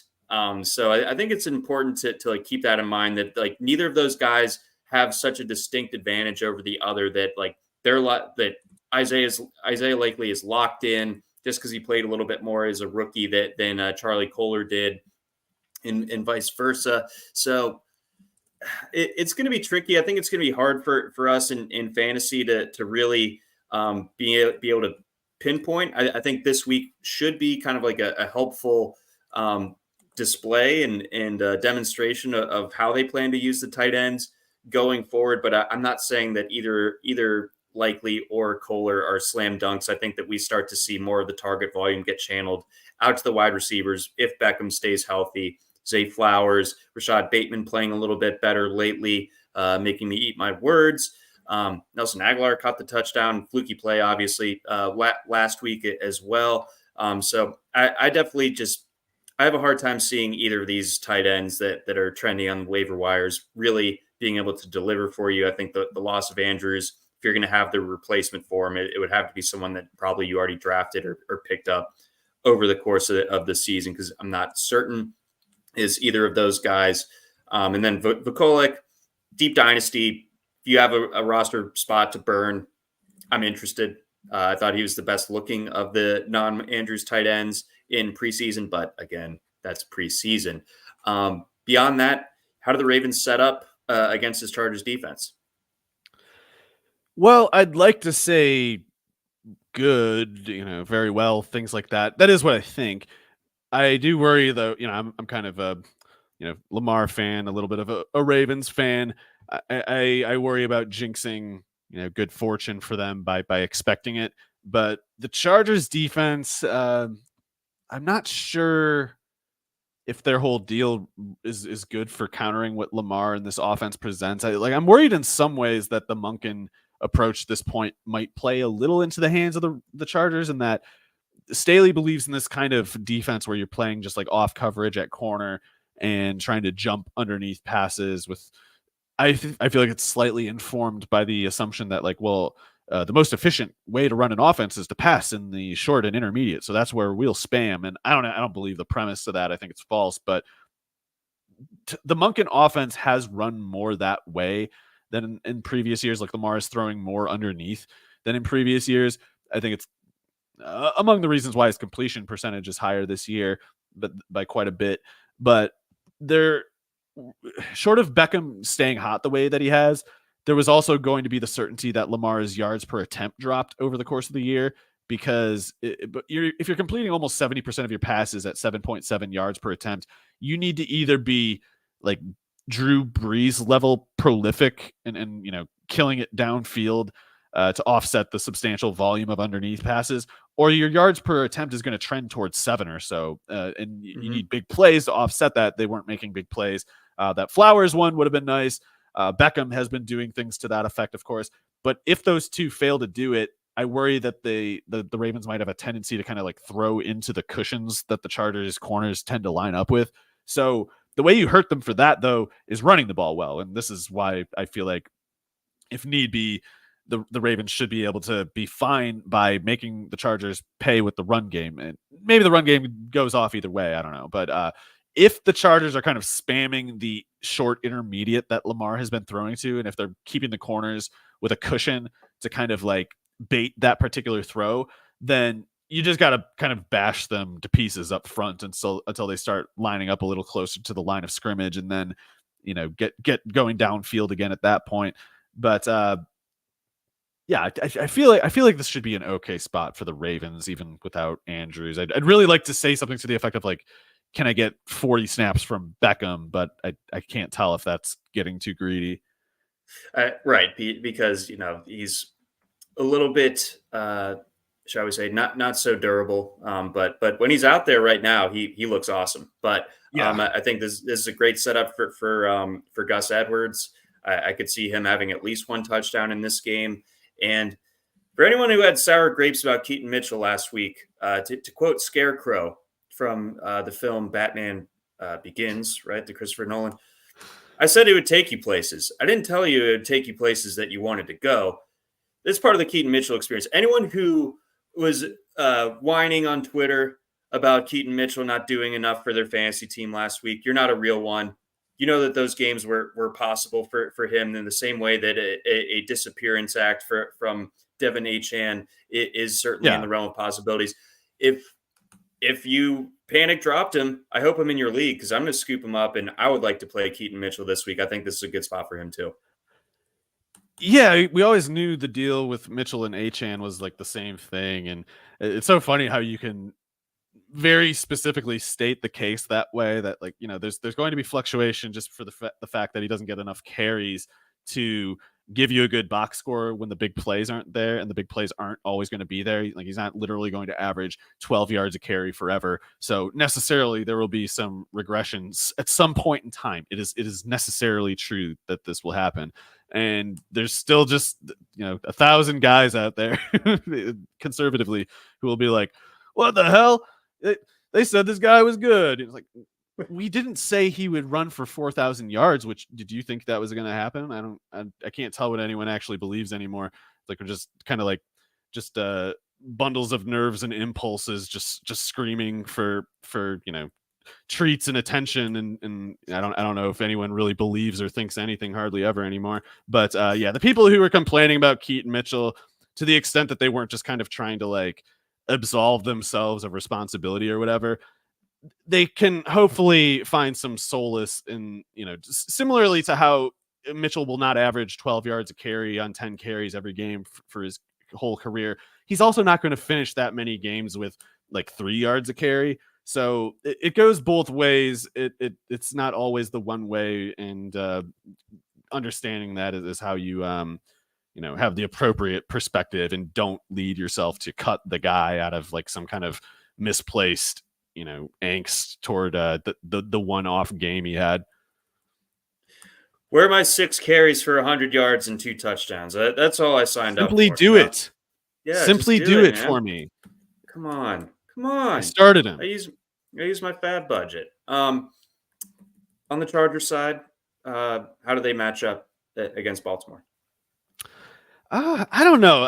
The Ravens defense is difficult for me to figure out. I don't think they're I think they're good. I don't think they're great, but I have no respect at all for the Chargers' offensive approach. And anytime you're down to just Keenan Allen, like there's just such a narrow channeling of the production. Herbert made it work a little by running for 70 yards last week, but any game where Keenan Allen doesn't get to 100 yards is one where Herbert is usually struggling to do something, especially if it's a vaguely competent defense, which I don't think it's too much to assume the Ravens are at least that.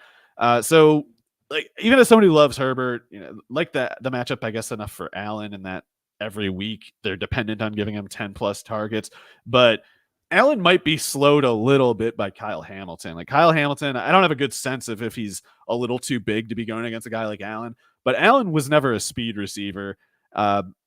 He's actually quite quick and good at like start stop, things like that, change of direction, especially for how big he is. But Keenan Allen is not fast, and Kyle Hamilton in the slot has just so much reach and like presence that I do worry a little bit that some of Allen's go-to routes might not return here as easily as like some other settings. And in any case where Allen doesn't do what the Chargers need him to, things tend to fall apart.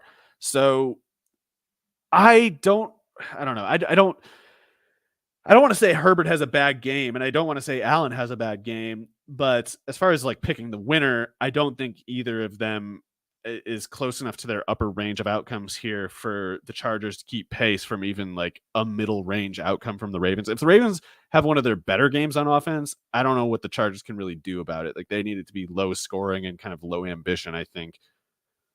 If this gets ugly, are we talking about fired Brandon Staley this time next week? I don't know about in season. I think he's pretty clearly not very good. My only gripe, the only reason I would say not Staley, not yet, is the GM Tom Telesco, one of the biggest frauds. Like, I know there's a bunch of these idiots who have been running teams for a long time. I can't just say Telesco's the woat when Steve Keim was just gracing us with his presence, but man, Telesco really is incredibly bad. And if the Chargers let him fire Staley and then don't fire Telesco, they might find a way to get worse next year. That's It's not what you want when you sunk all that money into your quarterback and then you just have a terrible team around him. That's a tough sequence there. And one last injury update: Marlon Humphrey, I think, is going to be available for this game. That really sucks for the Chargers then. Yep, very badly. And then let's wrap it up. Long pod for y'all this week on a holiday week. We're working hard for you guys, so you guys can not work hard at your jobs.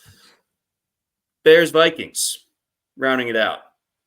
This game is eminently more watchable, I feel like, than I would have ever imagined coming into this season. It could be. I don't want to give the Bears too little credit, John. I think Luke Getsy can still screw up pretty much anything. Sure. And they're such a goofball of an organization. I feel like they're a wild card factor. The Vikings are a little more reliable, I think. Brian Flores has had some success implementing an identity on defense. I still think the defense is not very good. I think to the extent that their metrics are encouraging is basically a reflection of their easy schedule / just the low quality of quarterback play across the entire league at the moment. Low quality offense in general across the league at the moment. So I don't look at the Bears offense and see the Vikings defense as having an obvious advantage. Like you could see the case for it. I don't mean to say there's nothing there.